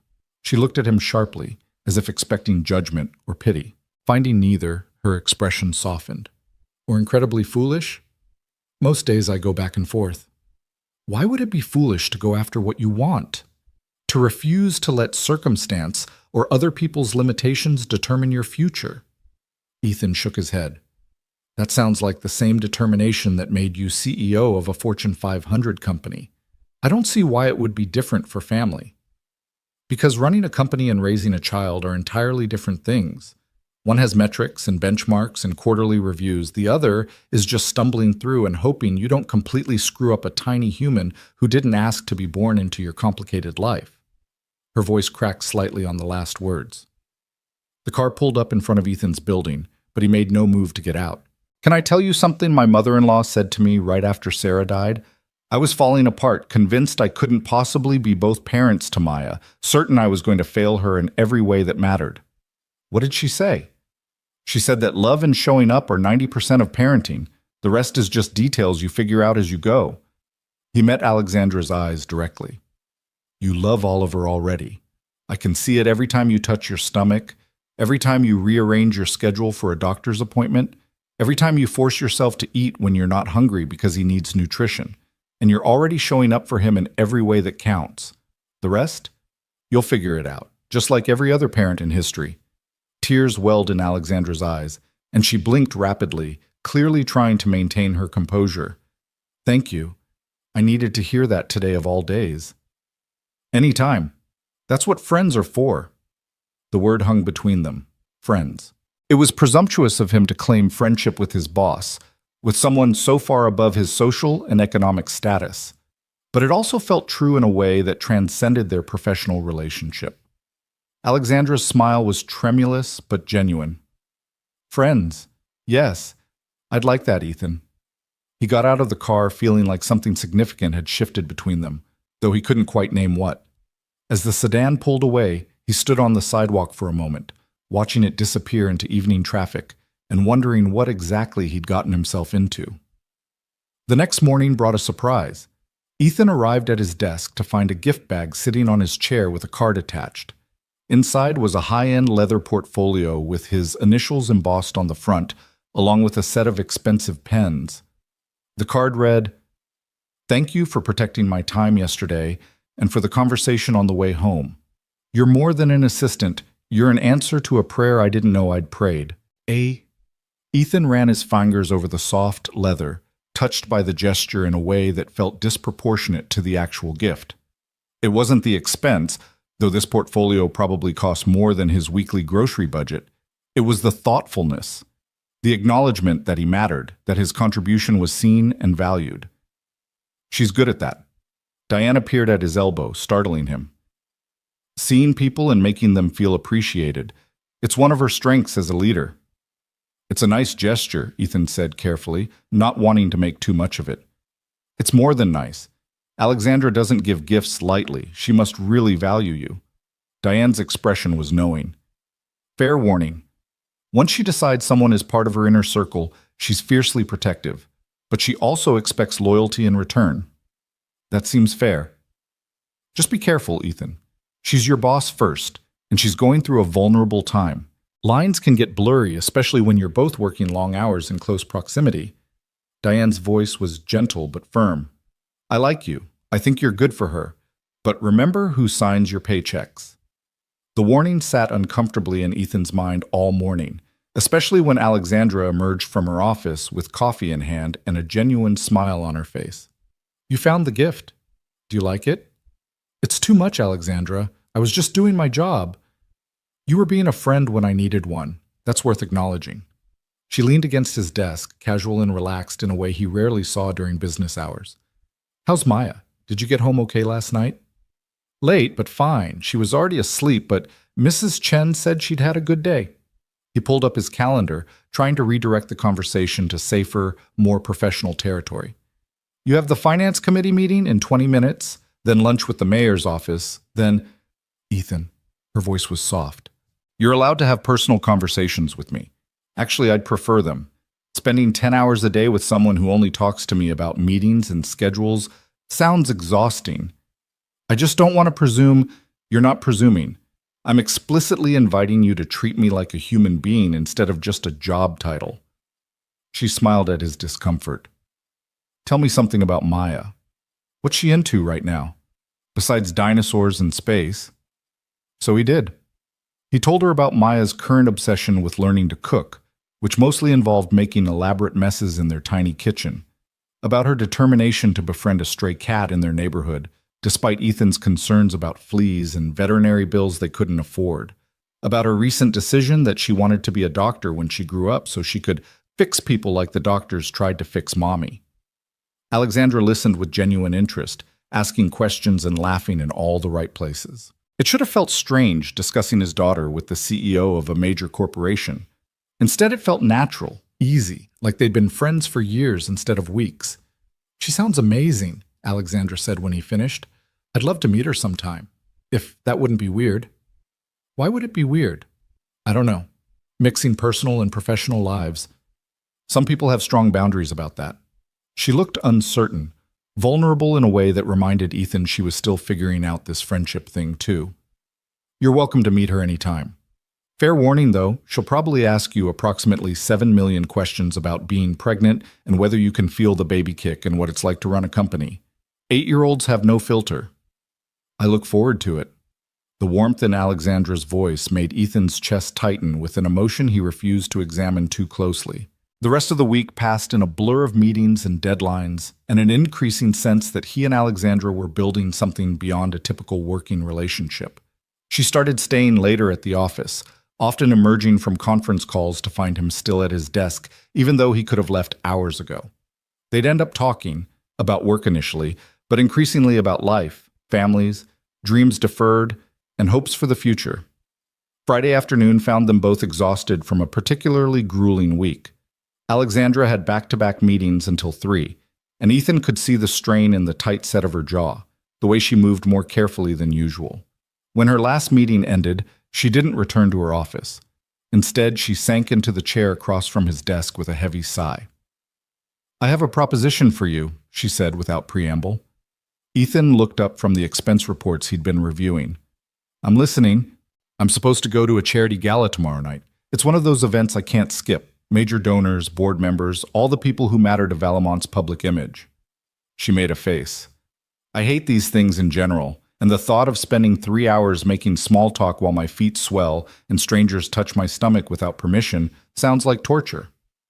Sounds awful, Ethan agreed. Come with me, as my +1. She said it quickly, like she was worried she'd lose her nerve. I know it's a Saturday and you have Maya, but I'll pay for a babysitter, and you'd be doing me a huge favor. These events are so much more bearable when you have someone to talk to who doesn't just see you as a networking opportunity. Ethan's first instinct was to refuse. He didn't belong in that world of champagne and designer gowns and people who spent more on a watch than he used to make in 6 months.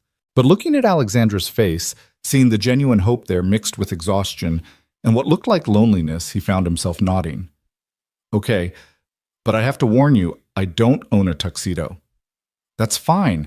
I'll have one sent to your apartment, size 42 long, right? At his surprised look, she smiled. I notice things. It's part of being a good CEO. You're really going to send me a tuxedo? Consider it a work expense. You're technically attending in a professional capacity as my executive assistant. But her eyes were warm, making it clear they both knew this was personal, not professional. The tuxedo arrived Saturday afternoon in a garment bag from a store Ethan had only ever walked past, never dared enter. It fit perfectly, making him look like someone who belonged in Alexandra's world, even though he felt like an imposter.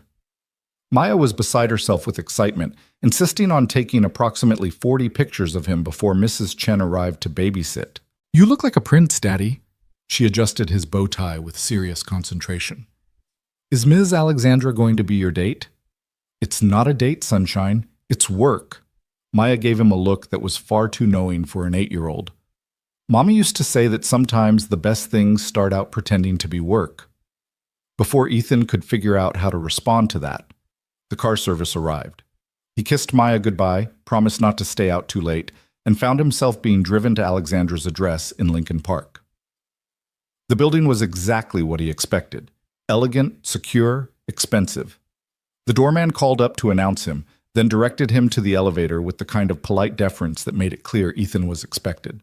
Alexandra answered her door in a blue dress that somehow managed to be both elegant and accommodating of her pregnancy. Her hair was down for the first time since he'd known her, falling in dark waves around her shoulders. She looked beautiful and nervous and nothing like the confident CEO he worked for every day. "Too much?" She gestured at the dress self-consciously. "I feel like I'm trying too hard." "You look perfect," Ethan said honestly. "Really beautiful." Something flickered in her eyes, pleasure, surprise, maybe something deeper.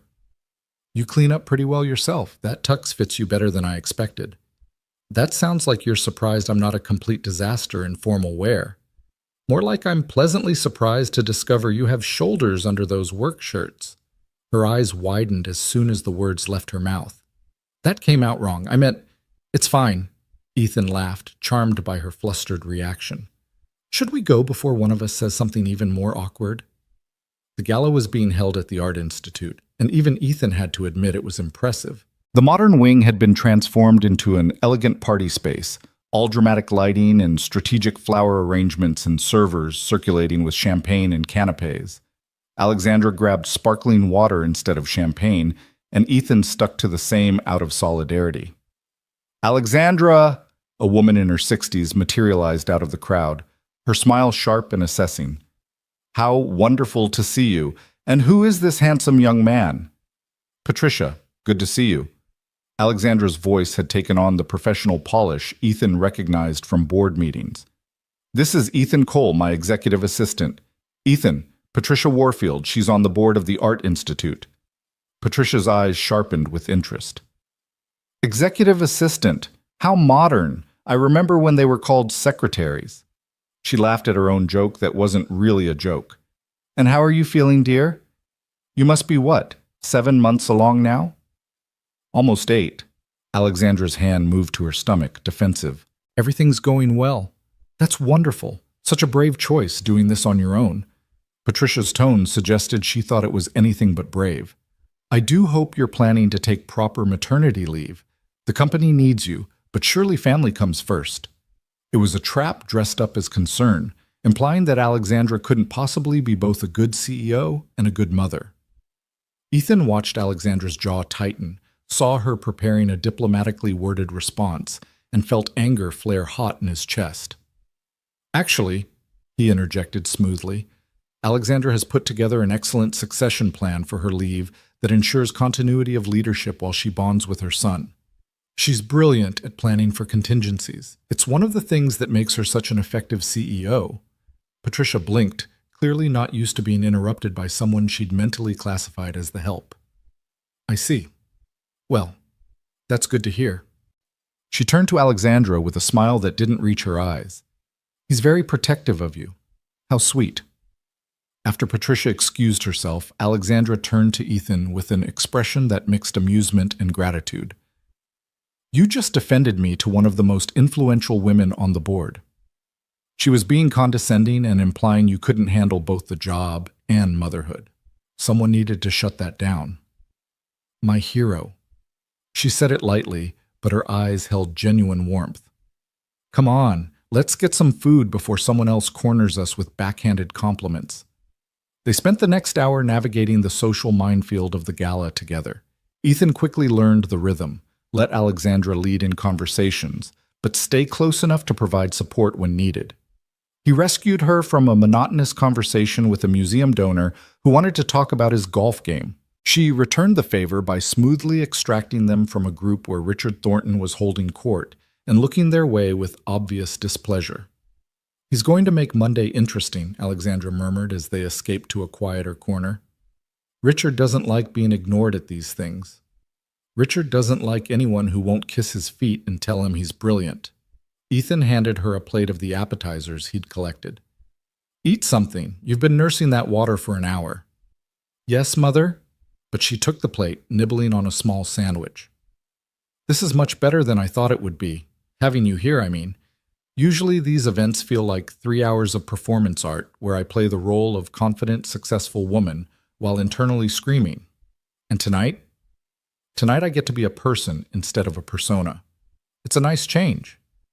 She looked out at the party, her expression thoughtful. Do you ever feel like you're constantly performing, pretending to be what everyone expects instead of who you actually are? Every day for the last 3 years, Ethan admitted. The competent single dad who has everything under control, the reliable employee who never complains, the guy who's totally fine and definitely not one crisis away from falling apart. He paused. Except lately, I've been feeling less like I'm performing and more like I'm actually becoming that person. Because of the job? Because someone gave me a chance when I desperately needed one. Because for the first time since Sarah died, I'm not just surviving, I'm actually living. He met her eyes. So thank you for that, for seeing something in me worth investing in. Alexandra was quiet for a long moment, emotions flickering across her face too quickly to identify. You're going to make me cry, she said finally, and I'm wearing makeup that cost more than it should to have it ruined by tears. We can't have that. Ethan offered his arm in an exaggerated courtly gesture. Shall we dance? That seems like the appropriate thing to do at these fancy events. I haven't danced in years, and I'm very pregnant. So we'll go slow. Come on, trust me. She slipped her hand into the crook of his elbow, and he led her to the dance floor where other couples swayed to string quartet music. He kept his hand respectfully on her waist, mindful of her condition, and they moved together in a gentle circle. See? Not so bad, Ethan said. Actually, it's really nice. Alexandra's voice was soft, intimate in a way that made his breath catch. Thank you for coming tonight, Ethan, for being here, for all of it. There's nowhere else I'd rather be. The words hung between them, weighted with meaning neither of them was quite ready to acknowledge. They danced in silence, the world narrowing down to just the two of them swaying together while music played and conversation buzzed around them like distant static. In that moment, Ethan realized with startling clarity that somewhere along the way this had stopped being just about gratitude or professional respect. He cared about Alexandra deeply, genuinely cared in a way that felt dangerous and inevitable all at once. And judging by the way she looked at him, her eyes soft and vulnerable and hopeful, she felt it too. The question was what they were going to do about it. But that was a problem for another day. Tonight, they danced. The Monday after the gala arrived with an unexpected tension crackling through the air of the executive floor. Ethan felt it the moment he stepped off the elevator. The sidelong glances from other assistants, the way conversation seemed to pause when he walked past, the weight of speculation and gossip that clung to him like humidity before a storm. Diane caught him at the coffee station, her expression carefully neutral. So, you and Alexandra at the gala, people are talking. We attended a work function together. That's what assistants do. Ethan kept his voice level, professional, even as his stomach churned with unease. You danced with her. Multiple people saw you, and according to Patricia Warfield, who apparently tells everyone everything, you were quite cozy together all evening. Diane's tone wasn't accusatory, just matter of fact. I'm not judging, Ethan, but you need to be aware that people are going to make assumptions. Let them. We didn't do anything wrong. I know that, you know that, but corporate politics don't care about truth. They care about perception. She touched his arm gently. Just be careful. Alexandra has enemies here, people who would love to find something to use against her. And you're visible now in a way you weren't before. The warning sat like lead in Ethan's stomach as he made his way to his desk. Alexandra's office door was already open, and he could hear her on a phone call, her voice clipped and professional. He busied himself with reviewing her schedule, trying to ignore the paranoid feeling that everyone was watching him. When Alexandra finally emerged from her office at 9:30, she looked exhausted despite it being early morning. Dark circles shadowed her eyes, and she moved with the careful deliberation of someone in pain. Rough night? Ethan asked, keeping his voice low. Oliver decided to practice his kickboxing skills on my ribcage from midnight until 4. She accepted the coffee he handed her with a grateful smile. Thank you. You're a lifesaver. Have you eaten anything? Not yet. I'll grab something. No, you won't.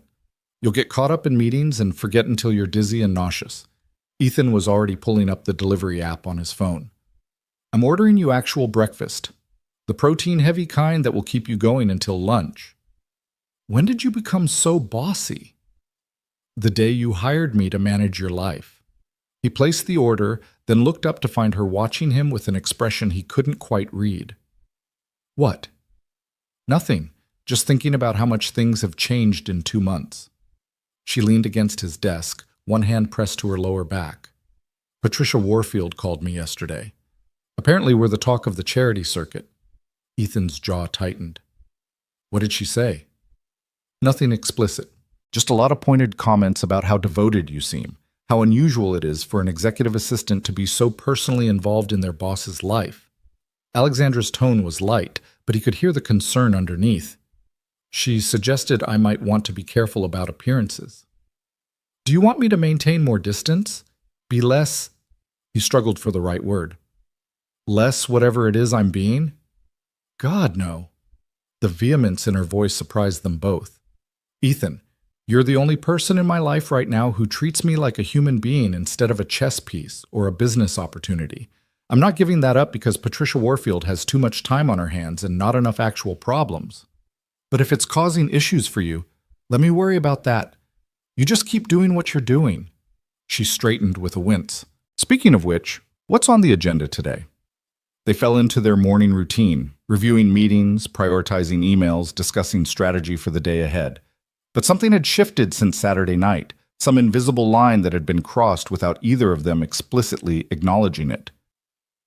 They stood closer than necessary when reviewing documents. Their conversations lingered beyond what was strictly professional, and when their hands accidentally brushed reaching for the same file, neither of them pulled away immediately. The breakfast Ethan ordered arrived, and he brought it into her office, setting it on her desk with deliberate care. Eat, all of it. I'm going to check. You really are becoming insufferable. But she was smiling as she said it, already unwrapping the breakfast sandwich. Someone has to look after you. You're terrible at it yourself. Ethan turned to leave, then paused at the door. Alexandra? Saturday night, dancing with you? That wasn't just professional courtesy on my part. I want you to know that. He left before she could respond, his heart hammering against his ribs. It was reckless to acknowledge the growing feelings between them, stupid to risk the best job he'd ever had, and the friendship he'd come to depend on. But watching her work herself to exhaustion, seeing her navigate the loneliness of impending single motherhood, had made it impossible to maintain the professional distance everyone seemed to think was so important. The rest of the morning passed in a blur of meetings and phone calls. Richard Thornton stopped by at 10:30, ostensibly to discuss quarterly projections, but really to make pointed comments about the gala. I saw you there with Alexandra, Richard said, his tone dripping false friendliness. Didn't realize executive assistants were invited to those events these days. Ms. Cross needed a +1. I was available. Ethan kept his voice professionally neutral, refusing to take the bait. How convenient. Tell me, does she always blur professional boundaries like that? Or are you special? Richard's smile didn't reach his eyes. If you have concerns about Ms. Cross's professional conduct, I'm sure HR would be happy to discuss them with you. Ethan stood, using his height to subtle advantage. Now, if you'll excuse me, I have actual work to do. Richard's expression darkened. Careful, Cole. You might be Alexandra's pet project right now, but that doesn't make you untouchable. Remember your place. After Richard left, Ethan had to take several deep breaths to calm the fury burning in his chest. The casual dismissal, the implication that he was somehow taking advantage of Alexandra, or vice versa, it made him want to put his fist through something. That looked intense. Diane appeared with 2 cups of coffee, handing him one. Let me guess, Richard being his charming self? He basically called me Alexandra's pet and suggested I was overstepping. Ethan accepted the coffee gratefully. Is he always like this, or did I do something specific to piss him off? Both, probably. Richard's used to being the most important person in any room, and Alexandra doesn't treat him that way. It drives him crazy. And now she has you, someone she clearly trusts and values, which makes him even more irrelevant. Diane sipped her own coffee. He's going to make trouble if he can. Watch your back. The warning proved prophetic. By Wednesday, Ethan started noticing small things going wrong. Messages not getting passed along, Meeting rooms mysteriously double-booked. His access to certain files suddenly revoked without explanation. Nothing catastrophic, but enough to create friction and make him look incompetent. When he mentioned it to Alexandra during their end-of-day debrief, her expression turned thunderous. "Richard, it has to be." She pulled up her computer, fingers flying over the keyboard. He's done this before with people he perceives as threats. Small acts of sabotage designed to undermine confidence and create problems. Why would he see me as a threat? I'm just an assistant. You're not just anything, Ethan. You have influence with me, access to information, and you're not afraid to stand up to him. That makes you dangerous in his limited worldview. She made several rapid clicks, her jaw set in determined lines. I'm putting a stop to this. Now. Alexandra, please don't make this a bigger issue than it needs to be. I can handle— No. Her voice was firm, brooking no argument. I won't let him sabotage someone on my team because of his ego. This ends today. She picked up her phone and dialed Richard's extension, putting it on speaker. He answered on the second ring, his voice oozing false pleasantness. Alexandra, to what do I owe the pleasure? Cut the act, Richard. I know you've been interfering with Ethan's work access and creating problems for him. It stops now. There was a pause, then a laugh. I have no idea what you're talking about.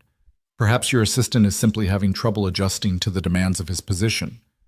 Or perhaps you're threatened by someone who's more competent and professional than you've ever been. Alexandra's voice was ice. Here's how this is going to work. You're going to immediately restore all of Ethan's access. You're going to stop the petty sabotage. And you're going to treat him with the same respect you'd show any other member of my executive team. Are we clear? You're awfully protective of him. Makes a person wonder why. What it should make you wonder is why you're so determined to create problems instead of doing your actual job. I've been reviewing your department's performance metrics, Richard, and they're concerning. Perhaps we should schedule a meeting to discuss your own competency before you worry about anyone else's. The threat was clear and unmistakable. Richard's voice when he spoke again was tight with barely controlled anger. That won't be necessary. I'll take care of the access issues. See that you do. And Richard, stay away from my assistant. This is your only warning. She ended the call and sat back, pressing both hands to her stomach. Ethan could see her breathing carefully, deliberately, working to calm herself down. You didn't have to do that, he said quietly. I could have handled Richard myself. I know you could have. But you shouldn't have to. And I won't let him bully you because he's upset that I value your opinion more than his. She looked up, her eyes fierce. You're part of my team, Ethan. That means something to me. It means I protect you. The intensity in her voice made something warm and dangerous unfurl in his chest. Thank you for standing up for me. Always. She held his gaze for a long moment, something unspoken passing between them. Then she seemed to catch herself, glancing at the clock. It's almost 7. You should go home to Maya. I have a few more things to finish up here. Not a chance. If you're staying, I'm staying. Ethan settled back in his chair, making it clear he wasn't budging. Besides, Maya's at a sleepover tonight. I've got nowhere to be. Alexandra smiled, soft and genuine. Then I guess you're stuck with me for dinner. There's a Thai place that delivers. They know my order by heart at this point. They ordered dinner and ate in her office, the city lights glittering below them as night settled over Chicago. The conversation flowed easily, moving from work to personal topics and back again. Alexandra told him about growing up as the daughter of self-made millionaires, the pressure to excel, the loneliness of being constantly compared to impossible standards. Ethan talked about his mother's stroke and dropping out of school, about meeting Sarah and thinking he'd found his forever only to have it ripped away far too soon. Do you think you'll ever want to get married again? Alexandra asked, pushing her food around with her chopsticks. Honestly, I don't know. The thought of loving someone that much and potentially losing them again terrifies me. Ethan set down his own chopsticks, considering the question seriously. But I also don't want to live the rest of my life alone. And Maya deserves to see what healthy love looks like, to know that loss doesn't mean you stop trying. That's very wise. What about you? Would you ever want a partner in this? Someone to share parenting with? Alexandra was quiet for a long moment, her hand moving to her stomach in that protective gesture he'd come to recognize. I thought I was okay doing this alone. Convinced myself I didn't need anyone else, that wanting partnership was weakness. She looked up, and in her eyes he saw vulnerability and hope and fear all tangled together. But lately I've been wondering if maybe I was wrong. If maybe wanting help doesn't make you weak, it just makes you human. The words hung between them, heavy with implication. Ethan knew he should say something professional, should maintain the boundaries that were already dangerously blurred. Instead, he heard himself say, "You deserve someone who sees how incredible you are. Someone who wants to be there for you and Oliver, not because they have to, but because they can't imagine being anywhere else." "Do I?" Her voice was barely above a whisper. "Yes. Absolutely yes." They stared at each other across her desk, the air thick with everything they weren't saying. Then Alexandra's phone buzzed with an urgent email, breaking the moment, and they both retreated into the safety of work discussions. But something had been acknowledged, some truth neither of them could take back. And when Ethan finally left at 9:30, he carried it home with him like a secret too fragile to examine in the light. The next 2 weeks passed in a strange limbo. They continued working together seamlessly, their professional partnership stronger than ever. But underneath ran a current of awareness, of possibility, that neither of them seemed ready to address directly. They found excuses to stay late together. Their casual touches lingered longer than necessary. And sometimes Ethan would look up to find Alexandra watching him with an expression that made his heart race. It was Maya who finally forced the issue, in the way only 8-year-olds can. She'd been asking to meet Alexandra for weeks, and Ethan had been putting it off with vague promises of soon and when schedules align. But on a Friday afternoon in mid-June, Alexandra mentioned she had no plans for the weekend, and before Ethan could think better of it, he heard himself inviting her to lunch with him and Maya on Saturday. "Are you sure?" Alexandra asked, surprise and pleasure mixing in her voice. "I don't want to intrude on your time with your daughter." "You're not intruding. Maya's been begging to meet you. Fair warning, though, she will ask you approximately 7,000 questions and have no shame about any of them." Alexandra laughed. "I can handle an inquisitive 8-year-old. What time and where?" They decided on a casual lunch at a family-friendly restaurant in Lincoln Park, neutral territory that wouldn't feel too formal. Ethan spent Friday evening trying to explain to Maya that she needed to be on her best behavior. "I'm always on my best behavior," Maya protested, completely sincere despite abundant evidence to the contrary. "Just remember, Miss Alexandra is my boss. So we need to be respectful and not ask really personal questions, like why she's having a baby by herself." Maya's eyes were wide and innocent. "Especially like that." Saturday arrived sunny and warm, one of those perfect Chicago summer days that made everyone forget the brutal winter. Ethan and Maya arrived at the restaurant first, and he spent the waiting time trying to calm his irrational nervousness. This was just lunch with his boss and his daughter. Nothing weird or significant about it. Then Alexandra walked in, and Ethan's breath caught in his throat. She wore a simple sundress that accommodated her now obvious pregnancy, her hair loose around her shoulders, sunglasses pushed up on her head. She looked younger than she did in the office, more relaxed, more like the woman he had danced with at the gala than the CEO who commanded boardrooms. Maya bounced up from her seat the moment she spotted them. "Ms. Alexandra, you're here, and your belly is so big. Can I feel the baby kick? Daddy said I had to ask permission first before touching anyone's belly, because that's good manners." Alexandra laughed, delighted rather than offended. "Good manners are very important, and yes, you may feel if he starts kicking, though he's been pretty quiet this morning." They settled into the booth. Maya wedged herself right next to Alexandra instead of sitting with Ethan, much to his embarrassment, and ordered lunch. Maya immediately launched into her promised interrogation. "So why are you having a baby all by yourself? Did your husband die like my mommy? Or did you just not want one?" "Maya," Ethan started, mortified, but Alexandra just smiled gently. "It's okay, Ethan. Those are fair questions." She turned to Maya, giving her the full attention she'd give any adult. "I'm having Oliver by myself because I haven't found the right person to be a partner yet. But I really wanted to be a mom, so I decided not to wait anymore." "That's brave," Maya said seriously. Mrs. Chen says it takes a village to raise a child. Do you have a village? I'm working on building one. Your dad is actually a really important part of it. He helps me remember to take care of myself and not work too much. Oh, good. Daddy's really good at taking care of people. He took care of Mommy when she was sick, and now he takes care of me, so he probably has extra caring left over for you and Oliver. The simple, childlike logic made both adults fall silent. Ethan felt heat creeping up his neck, but when he glanced at Alexandra, she was looking at Maya with an expression of such tenderness it made his chest ache. You're very wise for 8 years old, Alexandra said softly. That's what Mrs. Chen says too. She says I have an old soul because of what happened with Mommy.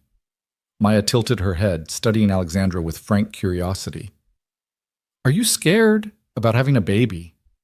Terrified, Alexandra admitted. I want to be a good mom, but I don't know if I'll be able to do it right. Daddy says being a good parent is just loving your kid and showing up, even when you're tired or sad or don't know what you're doing. He says Mommy told him that before she died. Maya reached out and patted Alexandra's hand with solemn reassurance. I think you'll be a good mom. You have kind eyes.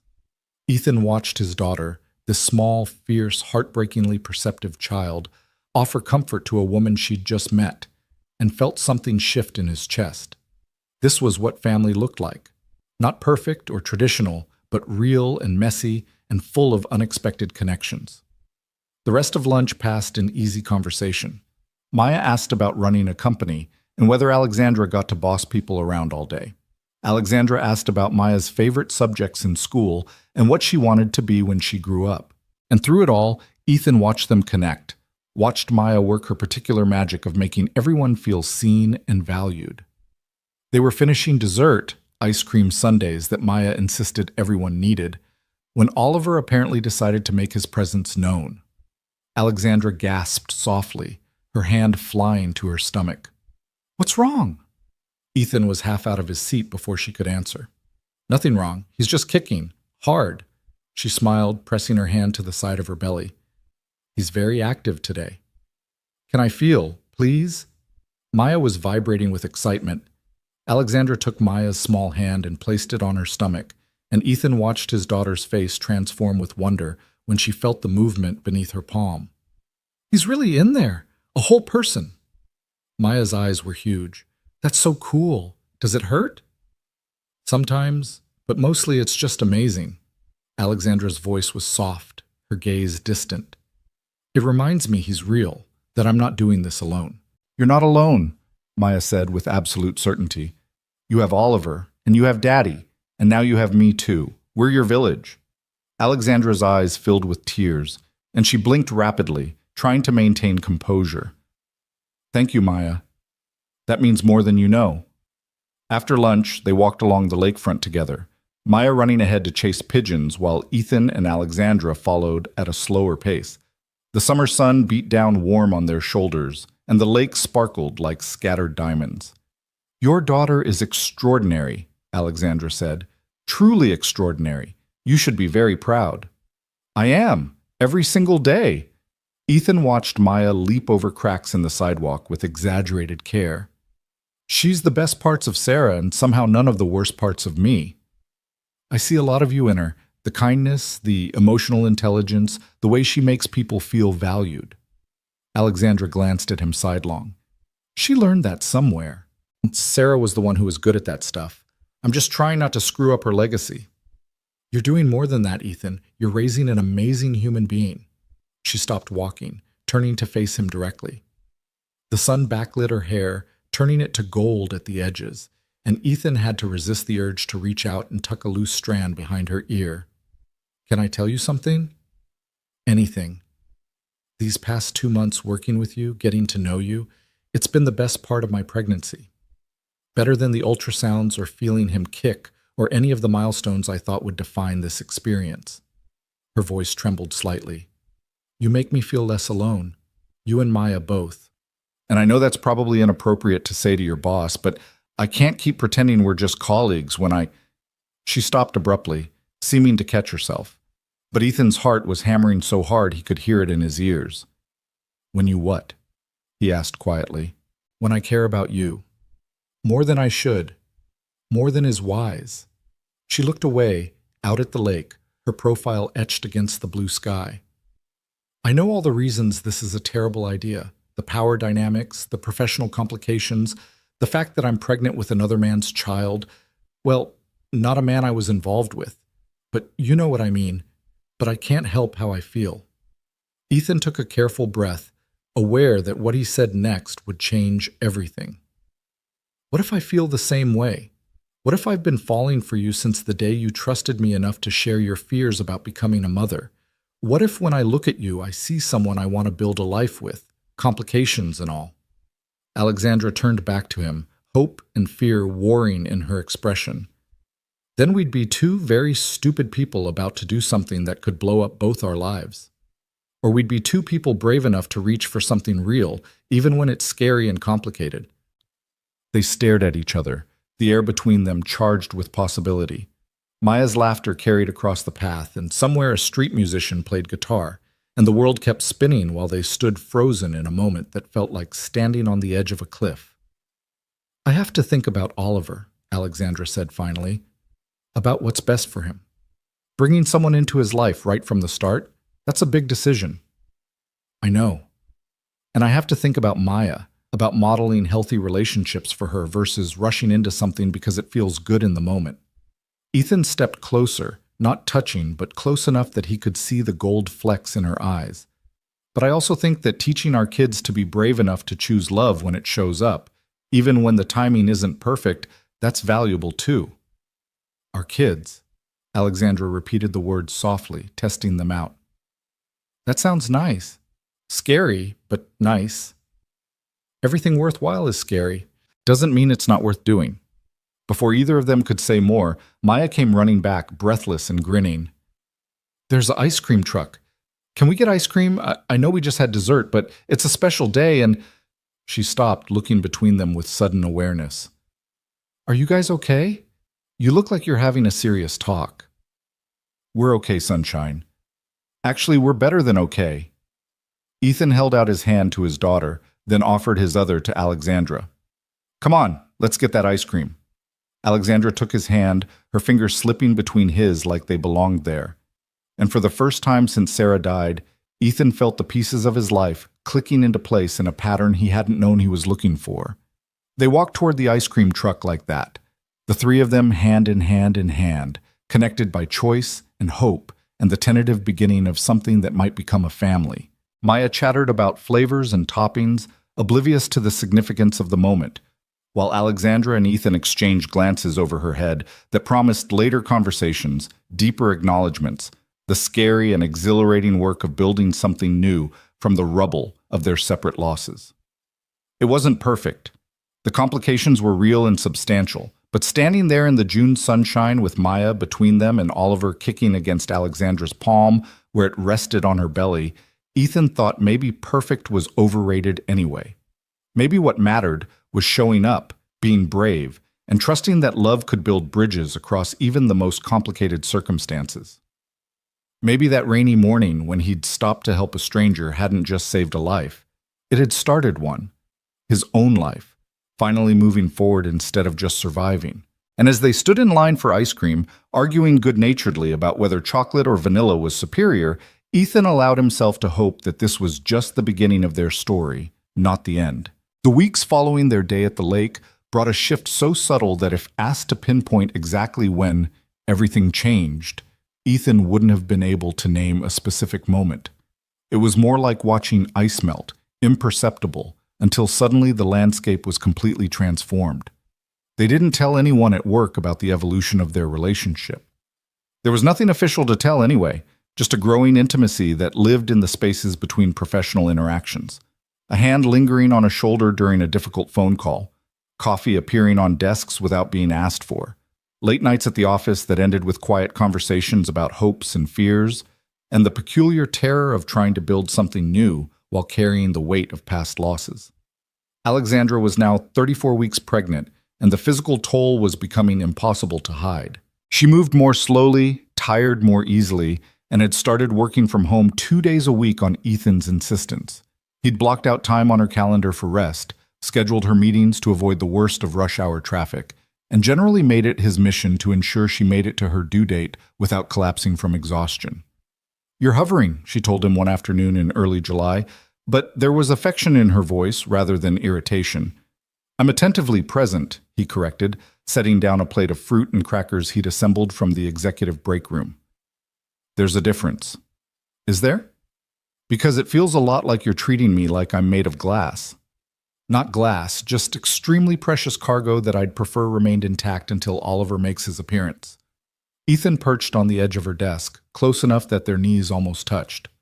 "Humor me. I've never done the pregnancy support thing before. Sarah and I never got that far." The mention of Sarah made Alexandra's expression soften. She reached out and took his hand, threading their fingers together in a gesture that had become natural over the past weeks. "You would have been wonderful with her, just like you are with me." "I'm trying. Some days I feel like I'm doing everything wrong." "Welcome to parenthood. That feeling never goes away, apparently." She squeezed his hand. "My mother called again this morning. She wants to know when she can meet you properly, not just as my assistant, but as—" She paused, searching for the right word. "As what?" Ethan prompted gently. "As the person who matters to me. As the man I'm falling in love with." The words came out rushed, like she'd been holding them back and they'd finally escaped despite her best efforts. Ethan's heart stuttered in his chest. They danced around the word for weeks, implied it in 1,000 small ways, but neither had spoken it aloud until now. "You're falling in love with me? That terrifies you." It wasn't a question. She could read it in his face. "It doesn't terrify me." "Well, it does, but not for the reasons you think." He shifted closer, using his free hand to cup her face gently. "I'm terrified because I'm falling in love with you too, and I don't want to screw this up. I don't want to be another person who lets you down or can't handle the complexity of your life. You deserve someone who's all in, who's ready for everything that comes with you and Oliver." "Are you saying you're not ready?" "I'm saying I've never been more ready for anything in my life, and that absolutely terrifies me." He stroked his thumb across her cheekbone, marveling at the fact that he was allowed to touch her like this. "I love you, Alexandra. I love your strength and your vulnerability and the way you pretend to be invincible when you're actually just as scared as the rest of us. I love that you're building this company and growing this baby and somehow managing to make me feel like I matter in the middle of all of it." Tears spilled down her cheeks, and she laughed wetly. "You're not supposed to make a pregnant woman cry. It's considered poor form." "Sorry, want me to take it back?" "Don't you dare." She pulled him down into a kiss that tasted like salt and promise, and the beginning of something neither of them had thought they'd find again. When they finally broke apart, both breathing harder than they should be from a simple kiss, Alexandra rested her forehead against his. "So what do we do now? Where do we go from here?" "I think we tell people the truth, that we care about each other, that we're trying to figure out what this looks like." Ethan pulled back enough to meet her eyes. "And we take it slow, for Maya and Oliver's sake. No rushing into anything just because it feels good." "That's very mature and responsible of you." "One of us has to be. You're the one who just declared her feelings in the middle of a work day." "Fair point." She glanced at her computer screen where emails were piling up unread. "I should get back to work. The Tokyo merger won't negotiate itself." "Go home, Alexandra. Work from there this afternoon. You're exhausted, and pushing yourself isn't going to help anyone." When she opened her mouth to argue, he cut her off. "That's not a suggestion from someone who cares about you. That's a directive from your executive assistant who's looking at your schedule and seeing that you've been in meetings for 6 straight hours and still have a conference call at 4 that's going to run long." "When did you get so bossy?" "When I fell in love with someone who doesn't know when to stop." He kissed her forehead, quick and chaste. "Go home. Rest. I'll handle things here and call you if anything urgent comes up." She went, but not without grumbling about overprotective men and unnecessary coddling. Ethan watched her leave with a mixture of affection and concern. She was running herself ragged trying to prove she could do everything, run the company, grow a baby, maintain her independence, and he was terrified she'd push herself too far and something would break. The something broke 3 days later. Ethan was at home on a rare evening off, helping Maya with a science project about the solar system, when his phone rang with Alexandra's number. He answered immediately, already feeling dread coil in his stomach. Ethan. Her voice was tight with barely controlled panic. I need you. I'm at Northwestern Memorial. Something's wrong. He was on his feet before she finished speaking. What happened? Is Oliver at... I don't know. There's blood and cramping, and the doctors are running tests, but I'm only 36 weeks. It's too early, and I can't... Her voice broke. I can't do this alone. I know it's asking too much, but I'm coming. Right now. I'll be there in 20 minutes. He was already grabbing his keys, his mind racing. Maya's here, but I can call Mrs. Chen. Bring her, please. I don't want you to have to choose. He made it to the hospital in 15 minutes, breaking probably a dozen traffic laws in the process. Maya was silent in the back seat, her small face pinched with worry. She'd heard enough of the phone call to understand something was very wrong. They found Alexandra in a private room in labor and delivery, hooked up to monitors that beeped rhythmically. She looked small and frightened in the hospital bed, so different from the confident CEO who commanded boardrooms. When she saw them, relief flooded her face. You came. Of course I came. Ethan moved to her bedside immediately, taking her hand. It was cold and trembling. What are the doctors saying? Placental abruption. Not severe yet, but it could get worse quickly. They're monitoring me and Oliver, and if things deteriorate, they'll have to do an emergency C-section. Her grip on his hand was painfully tight. I'm so scared, Ethan. He's too early. What if something goes wrong? Maya, who'd been hovering uncertainly by the door, suddenly climbed up onto the bed and wrapped her small arms around Alexandra's neck. It's going to be okay. The doctors here are really good. They took care of my mommy lots of times, and Oliver is strong, I can tell.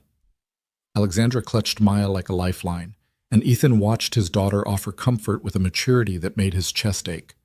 This child who'd lost her own mother was sitting here reassuring another scared parent, giving freely of the empathy and strength she'd learned through her own grief. She's right, Ethan said quietly. Oliver is strong, and so are you. We're going to get through this together. Together. Alexandra repeated the word like a prayer. The hours that followed were a study in waiting and worry. Doctors came and went, checking monitors and asking questions. The situation remained stable but precarious. The abruption wasn't getting worse, but it also wasn't resolving. Oliver's heartbeat stayed strong, but they were watching carefully for any signs of distress. Ethan stayed at Alexandra's side, leaving only to take Maya to the cafeteria for dinner or to the bathroom. She refused to go home even when he suggested it, insisting that they needed to stay with Alexandra because she was family, and that's what families did. Around midnight, Maya finally fell asleep in the recliner chair, curled up under a blanket a kind nurse had provided. Alexandra watched her sleep with an expression of such tenderness it made Ethan's heart hurt. She's incredible, Alexandra whispered. You've raised an incredible human being. She likes you, a lot. She told me last week that she thinks you should be her new mom. Ethan said it lightly, but he was watching her face carefully. That's a big responsibility. What if I'm not good at it? What if I can't be what she needs? What if you can? What if you're exactly what both my kids need? He'd said it without thinking, and the word hung between them. Kids, plural, already claiming Oliver as his own. Your kids. Alexandra's voice was thick with emotion. You mean that? I love you. That means I love Oliver too.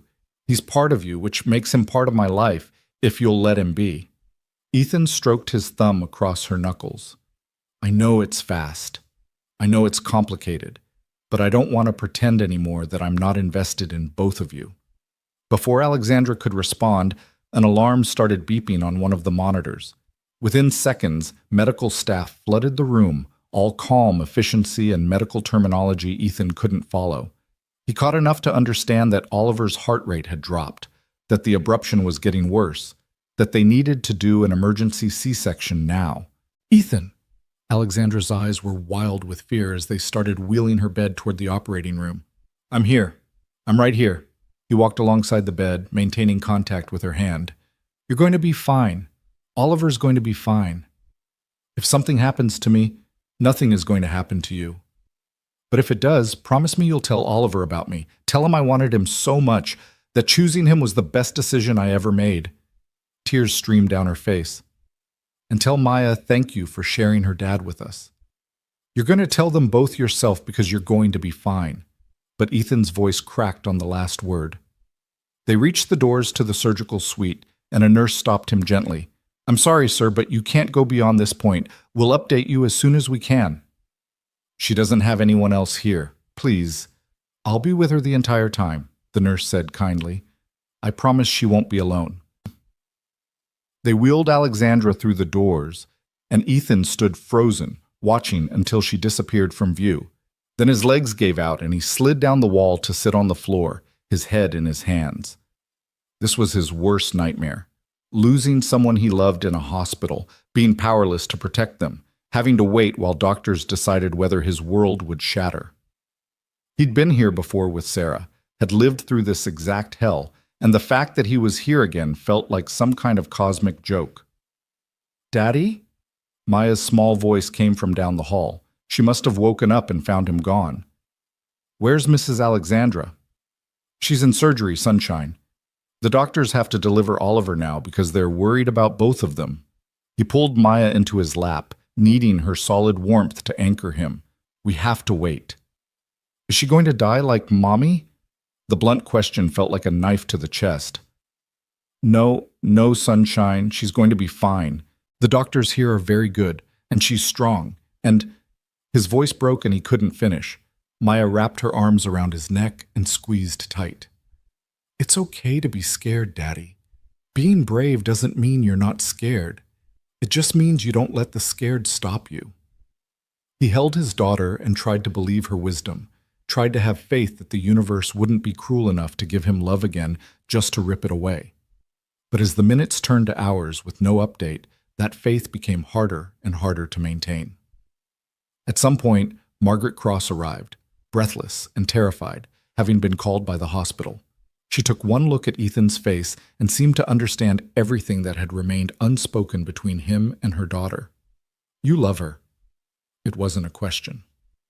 "Yes." "And Maya?" She glanced at the child sleeping fitfully against Ethan's shoulder. "Alexandra wanted her here. She considers us family." Margaret's expression softened. "Then I'm glad she has you, that she's not facing this alone anymore." She sat down next to him, back against the wall, looking suddenly older than her years. "I've lost 2 grandchildren already. I can't—" Her voice broke. "I can't lose my daughter too." "You won't. She's a fighter. She's the strongest person I've ever met."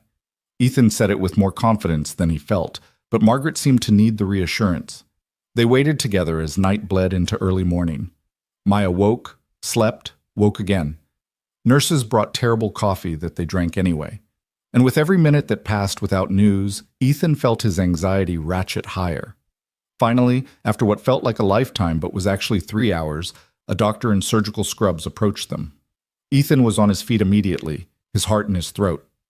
"Ms. Cross is out of surgery and stable, Sadake. Topisha, Shekame," the doctor said, and Ethan's knees nearly buckled with relief. "The abruption was significant, but we were able to deliver the baby safely. He's in the NICU being evaluated. He's very small at 36 weeks and having some breathing difficulties, but his vitals are stable." "Can we see her?" Margaret's voice was raw.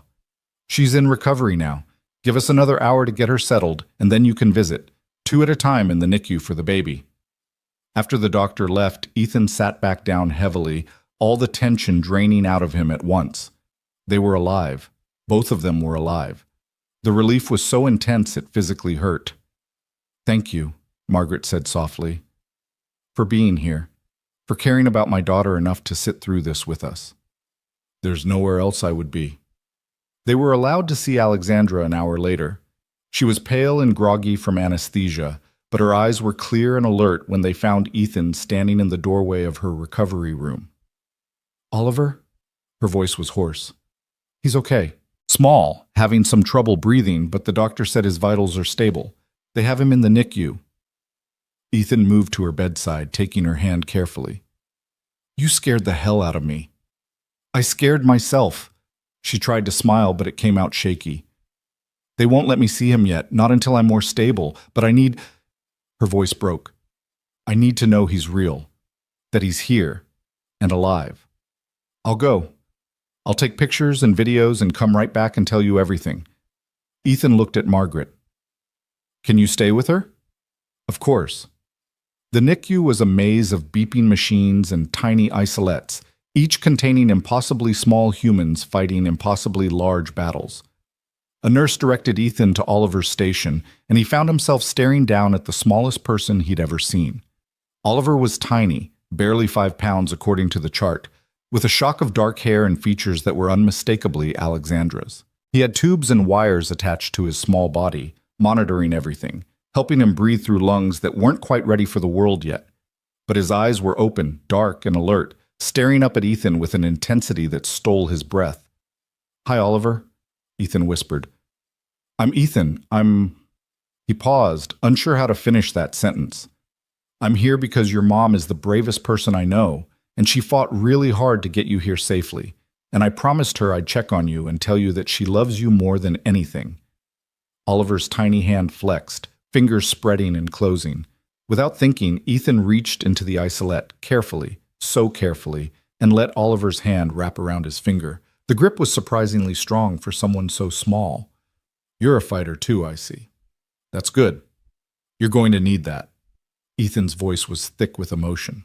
"Your mom is worried about you, so you need to keep fighting, okay? Keep breathing, keep getting stronger because she needs you. We all need you." He took photos and a short video documenting Oliver's perfectly formed features and the steady rise and fall of his small chest.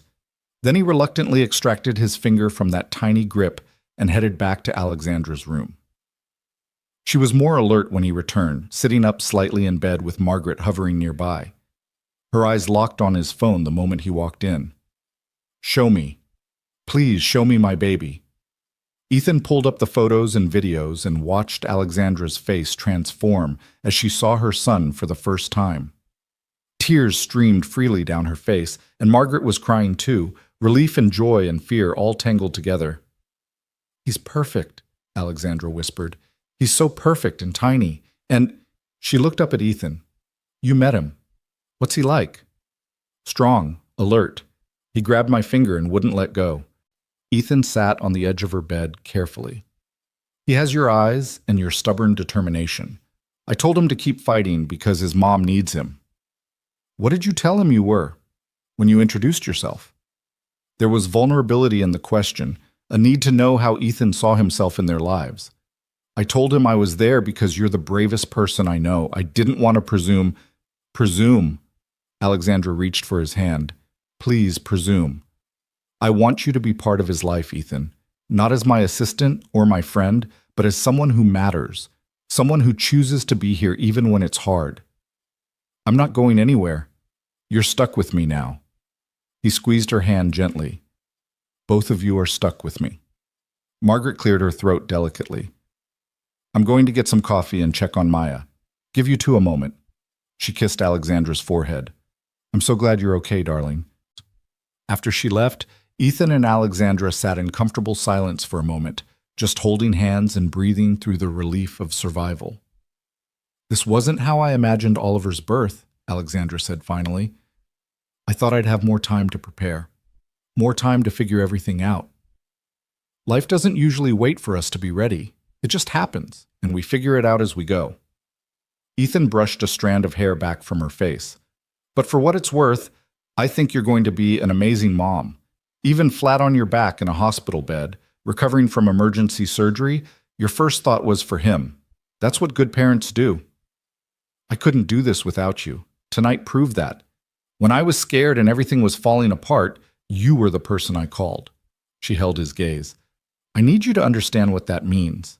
I've been independent my whole life, convinced I didn't need anyone. And then you showed up and made me realize that needing people isn't weakness. It's just being human. I need you too. You and Oliver both. You've given me a reason to believe in second chances, in building something new from broken pieces." He leaned down and kissed her forehead gently. "I love you, Alexandra Cross, and I love that tiny fighter in the NICU who grabbed my finger and wouldn't let go." "Sounds like you're already wrapped around his finger." "Completely, just like I'm wrapped around yours." They smiled at each other. exhausted and emotional and hopeful in the way that only comes after surviving something terrifying together. Over the next week, Alexandra slowly recovered while Oliver fought his small battles in the NICU. His breathing improved daily, and the doctors became increasingly optimistic about his prognosis. Ethan split his time between the hospital and home, trying to maintain some normalcy for Maya, while supporting Alexandra through the strange limbo of being a new mother separated from her baby. Maya visited every day after school, bringing drawings for Oliver's isolette, and chattering to him through the plastic about all the things they do together when he was bigger. The NICU nurses fell in love with her, and several commented that Oliver seemed to respond to her voice, his little hand reaching toward the sound. "He knows I'm his sister," Maya announced with absolute certainty. "Not the regular kind, but the chosen kind. That's even better because we picked each other." It was Maya, actually, who forced the conversation about their future. She'd been patient for days, watching the adults dance around the obvious, until finally she'd had enough. "Are you and Ms. Alexandra going to get married?" she asked Ethan one evening over pizza. They'd fallen back into Pizza Thursday despite everything, needing the normalcy of routine. Ethan nearly choked on his slice. "That's a pretty big question, Sunshine." "It's a yes or no question, actually. Or, I don't know if you really don't." She fixed him with a look that was pure Sarah, direct and unwilling to accept deflection. "Because if you are, I need to know so I can start planning what I'm going to wear. And if you're not, then I need to know why not, because you love her, and she loves you, and Oliver needs a dad, and I want a brother, so it seems like everyone wins." "Maya, you told me that Mommy would want you to be happy again. You told me she made you promise not to be alone forever." Maya's voice was steady, far too mature for 8 years old. "Ms. Alexandra makes you happy. I can tell because you smile different now, like you mean it all the way through instead of just on the outside. And she needs you, and Oliver needs you, and I want them to be our family. So why are you waiting?"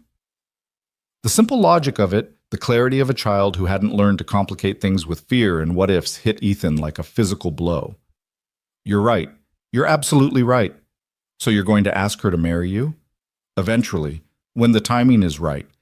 After Oliver comes home and Alexandra is fully recovered and—" "Daddy."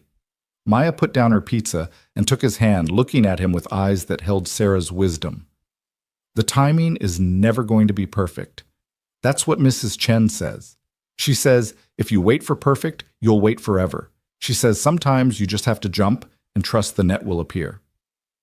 "When did you get so wise?" "I've always been wise. You just don't always listen." She squeezed his hand. "Go ask her, tonight, before you talk yourself out of it." "I can't ask her tonight. She's recovering from surgery. Oliver is still in the NICU. "So you'll ask her there, in Oliver's room. That way all of us can be together when you do it." Maya grinned, clearly pleased with her planning. "That's romantic. Way better than some fancy restaurant where everyone stares at you." Ethan found himself laughing despite the terror thrumming through his veins. "You've got this all figured out, don't you?" "Someone has to. You grown-ups take forever to do anything." She stood up, grabbing her plate. "Come on, let's go get Miss Chen to take us to that jewelry store near her apartment. The one with the pretty rings in the window." "Maya, I can't just buy a ring tonight." "Why not? You have money now, and you love her, and she loves you, and tomorrow isn't promised, Daddy. Mommy taught us that." The stark reminder silenced any argument Ethan might have made. She was right. Tomorrow wasn't promised. He'd learned that lesson in the cruelest way possible. And if he'd learned anything from losing Sarah and almost losing Alexandra this week, it was that when you found something worth fighting for, you didn't wait for the perfect moment. You grabbed it with both hands and held on. 2 hours later, Ethan stood outside the NICU with a ring box in his pocket and Maya bouncing excitedly beside him. It wasn't a fancy ring. He couldn't afford anything extravagant despite his better salary, but it was beautiful in its simplicity. A single diamond on a white gold band that had called to him the moment he saw it. "You've got this, Daddy," Maya whispered as they scrubbed in. "Just tell her how you feel. Girls like that stuff." They found Alexandra in Oliver's room, sitting in the rocking chair beside his isolette, with him finally in her arms for the first time. He'd been doing well enough that morning for kangaroo care, and the sight of mother and son together stole Ethan's breath. Alexandra looked up when they entered, her face glowing with a joy he'd never seen before. "Look at him. He's really here. He's really real. He's perfect." Ethan moved closer, struck by how natural Alexandra looked as a mother, how right it all felt. "How are you feeling?" "Sore, exhausted, happier than I've ever been in my life." She adjusted Oliver slightly, his small head tucked against her chest. "The doctors say if he keeps improving, we might be able to take him home next week." "That's wonderful." Ethan glanced at Maya, who made exaggerated, encouraging gestures at him. "Alexandra, can I talk to you about something?" "Of course, everything okay?" "More than okay, it's just—" He took a breath, feeling the weight of the ring box in his pocket. "Maya said something tonight that made me realize I've been overthinking this. Waiting for the perfect moment when really, this right here, right now, is already perfect." Alexandra's expression shifted to something uncertain and hopeful. "Ethan, what are you—" He pulled out the ring box and dropped to one knee beside her chair, aware of how surreal this must look, proposing in a NICU while she held her week-old son. But Maya was right. This was them. This was their life, messy and complicated and absolutely right. "I'm not good at speeches, so I'm just going to say this plainly. I love you. I love Oliver. I love the family we're building together from broken pieces and second chances. You make me want to be brave again, to believe in futures instead of just surviving the present." His voice cracked with emotion. "Will you marry me? Will you let me be Oliver's father and Maya's mother and build this beautiful, complicated, imperfect life together?" Tears streamed down Alexandra's face as she looked from the ring to Oliver to Maya, who was crying too, and back to Ethan. "Yes. God, yes. I can't think of anything I want more." Ethan slipped the ring on her finger with shaking hands, then leaned up to kiss her carefully, mindful of Oliver between them. Maya threw her arms around both of them, and for a moment they stayed like that, the four of them wrapped in an embrace that felt like coming home. "We're a family now," Maya announced to Oliver, who blinked up at all of them with those alert dark eyes. "You and me and Daddy and your mom, the best kind of family because we all chose each other." And she was right. That was exactly what they were. The months that followed were a blur of adjustment and joy, and the particular chaos that comes with blending lives and families. Oliver came home from the hospital after 2 weeks, small but thriving, and Maya appointed herself his personal protector and entertainment director.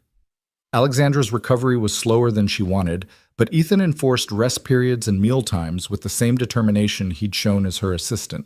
They decided to wait to get married until Oliver was older, until Alexandra was fully healed, until they could plan something that felt right. But they moved in together almost immediately, finding a house with enough space for all of them and a yard where Maya could play and Oliver could eventually explore. The wedding, when it finally happened on a crisp October afternoon, was small and perfect. Just family and close friends gathered in the garden of their new home. Maya served as maid of honor, carrying Oliver down the aisle in a baby carrier decorated with flowers. Margaret wept through the entire ceremony. And when Ethan and Alexandra exchanged vows, promising to honor the past while building toward the future, there wasn't a dry eye in attendance. "I promise to love you through the hard days and the beautiful ones," Ethan said, his voice steady despite his emotion. "I promise to be a father to Oliver, to raise him with the same love Sarah and I would have raised our children. I promise to be a partner to you in all things, to remind you to rest when you work too hard, and to always, always stop when someone needs help, even if it makes me late." Alexandra laughed through her tears. "I promise to love you and Maya and our future children with everything I have. I promise to build a life with you that honors both our pasts and embraces our future. And I promise that whenever you're running late because you stopped to help someone, I'll never fire you for it." The crowd laughed, and then they were kissing, sealing promises that had been forged in rain and fear and the particular alchemy that turns strangers into family. At the reception, Maya gave a toast that left everyone weeping. "My mommy died when I was 5, she said, her small voice carrying clearly in the quiet garden, and for a long time, I thought that meant we could never be happy again. But then my daddy met Alexandra on a rainy day, and he was late for work because he stopped to help her. And because he was brave enough to help someone even when it was hard, we found our family again." She turned to Oliver, who was sleeping peacefully in Margaret's arms. "Oliver, you're too little to understand this now, but Your mom chose to have you all by herself because she was brave too. And now you have a dad who chose you just as much as she did. And you have me, your big sister, who's going to teach you everything important like how to ride a bike and how to make daddy laugh when he's sad." Then she looked at Alexandra and Ethan, her eyes shining with tears and hope. "Mommy told Daddy before she died that she wanted him to be happy again. I think she would be really happy about this, about all of us. Because love doesn't end when people die. It just makes room for new love too." There wasn't a dry eye in the garden, and when Maya finished, Alexandra pulled her into a fierce hug, whispering something in her ear that made Maya nod and squeeze tighter. Later, as the sun set and the party wound down, Ethan found himself standing alone for a moment, watching his new wife dance with his daughter, while his son slept peacefully nearby. The scene was so perfect, it almost hurt, and he felt Sarah's presence like a whisper on the wind. "Thank you," he said quietly to the memory of his first love, "for making me promise, for pushing me to live instead of just survive. I hope you're proud of the life we've built." He felt no response, but he didn't need one. He could feel Sarah's blessing in the weight of the ring on his finger, in Maya's laughter, in the way Alexandra looked at him like he'd hung the moon. She had given him permission to love again, and he'd been brave enough to take it. 6 months later, on a spring morning that echoed that rainy day in Chicago, Alexandra went into labor with their second child. This time there were no complications, no emergencies, just the ordinary miracle of bringing life into the world. Ethan stayed by her side through every contraction, every push, every moment of the journey they were taking together. When their daughter was born, small and perfect and screaming with fury at being evicted from her comfortable home, Alexandra looked at Ethan with exhausted joy. "What should we name her?" she asked. Ethan looked at his new daughter, at his wife, at the beautiful, complicated family they'd built from loss and rain and one impossible choice to stop and help. "What about Hope? Because that's what you gave me when I'd forgotten what it felt like." Alexandra's eyes filled with tears. "Hope Cross Cole, it's perfect." And it was. All of it was perfect in its imperfection. The blended family, the love built from broken pieces, the life they'd created by being brave enough to reach for second chances.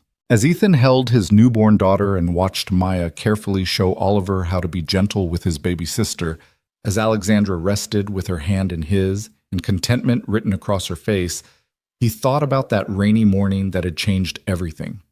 He'd been racing the clock, terrified of being fired, certain his life was falling apart. And then he'd seen a stranger who needed help. And he'd made a choice that seemed small in the moment, but turned out to be the most important decision of his life. He'd stopped. He'd helped. He'd been brave. And in return, he'd found not just a job, not just security, but a family, a future, a love that healed old wounds while creating space for new joy. Sometimes the woman you save on the side of the road isn't just your boss. Sometimes she's the answer to prayers you didn't know you were praying. Sometimes she's the home you never thought you'd find again. And sometimes, if you're very lucky and very brave, stopping to help a stranger in the rain becomes the first step toward a life more beautiful than any you could have imagined. That's exactly what happened to Ethan Cole on a rainy Tuesday morning in Chicago. He stopped. He helped. He loved. And it changed everything.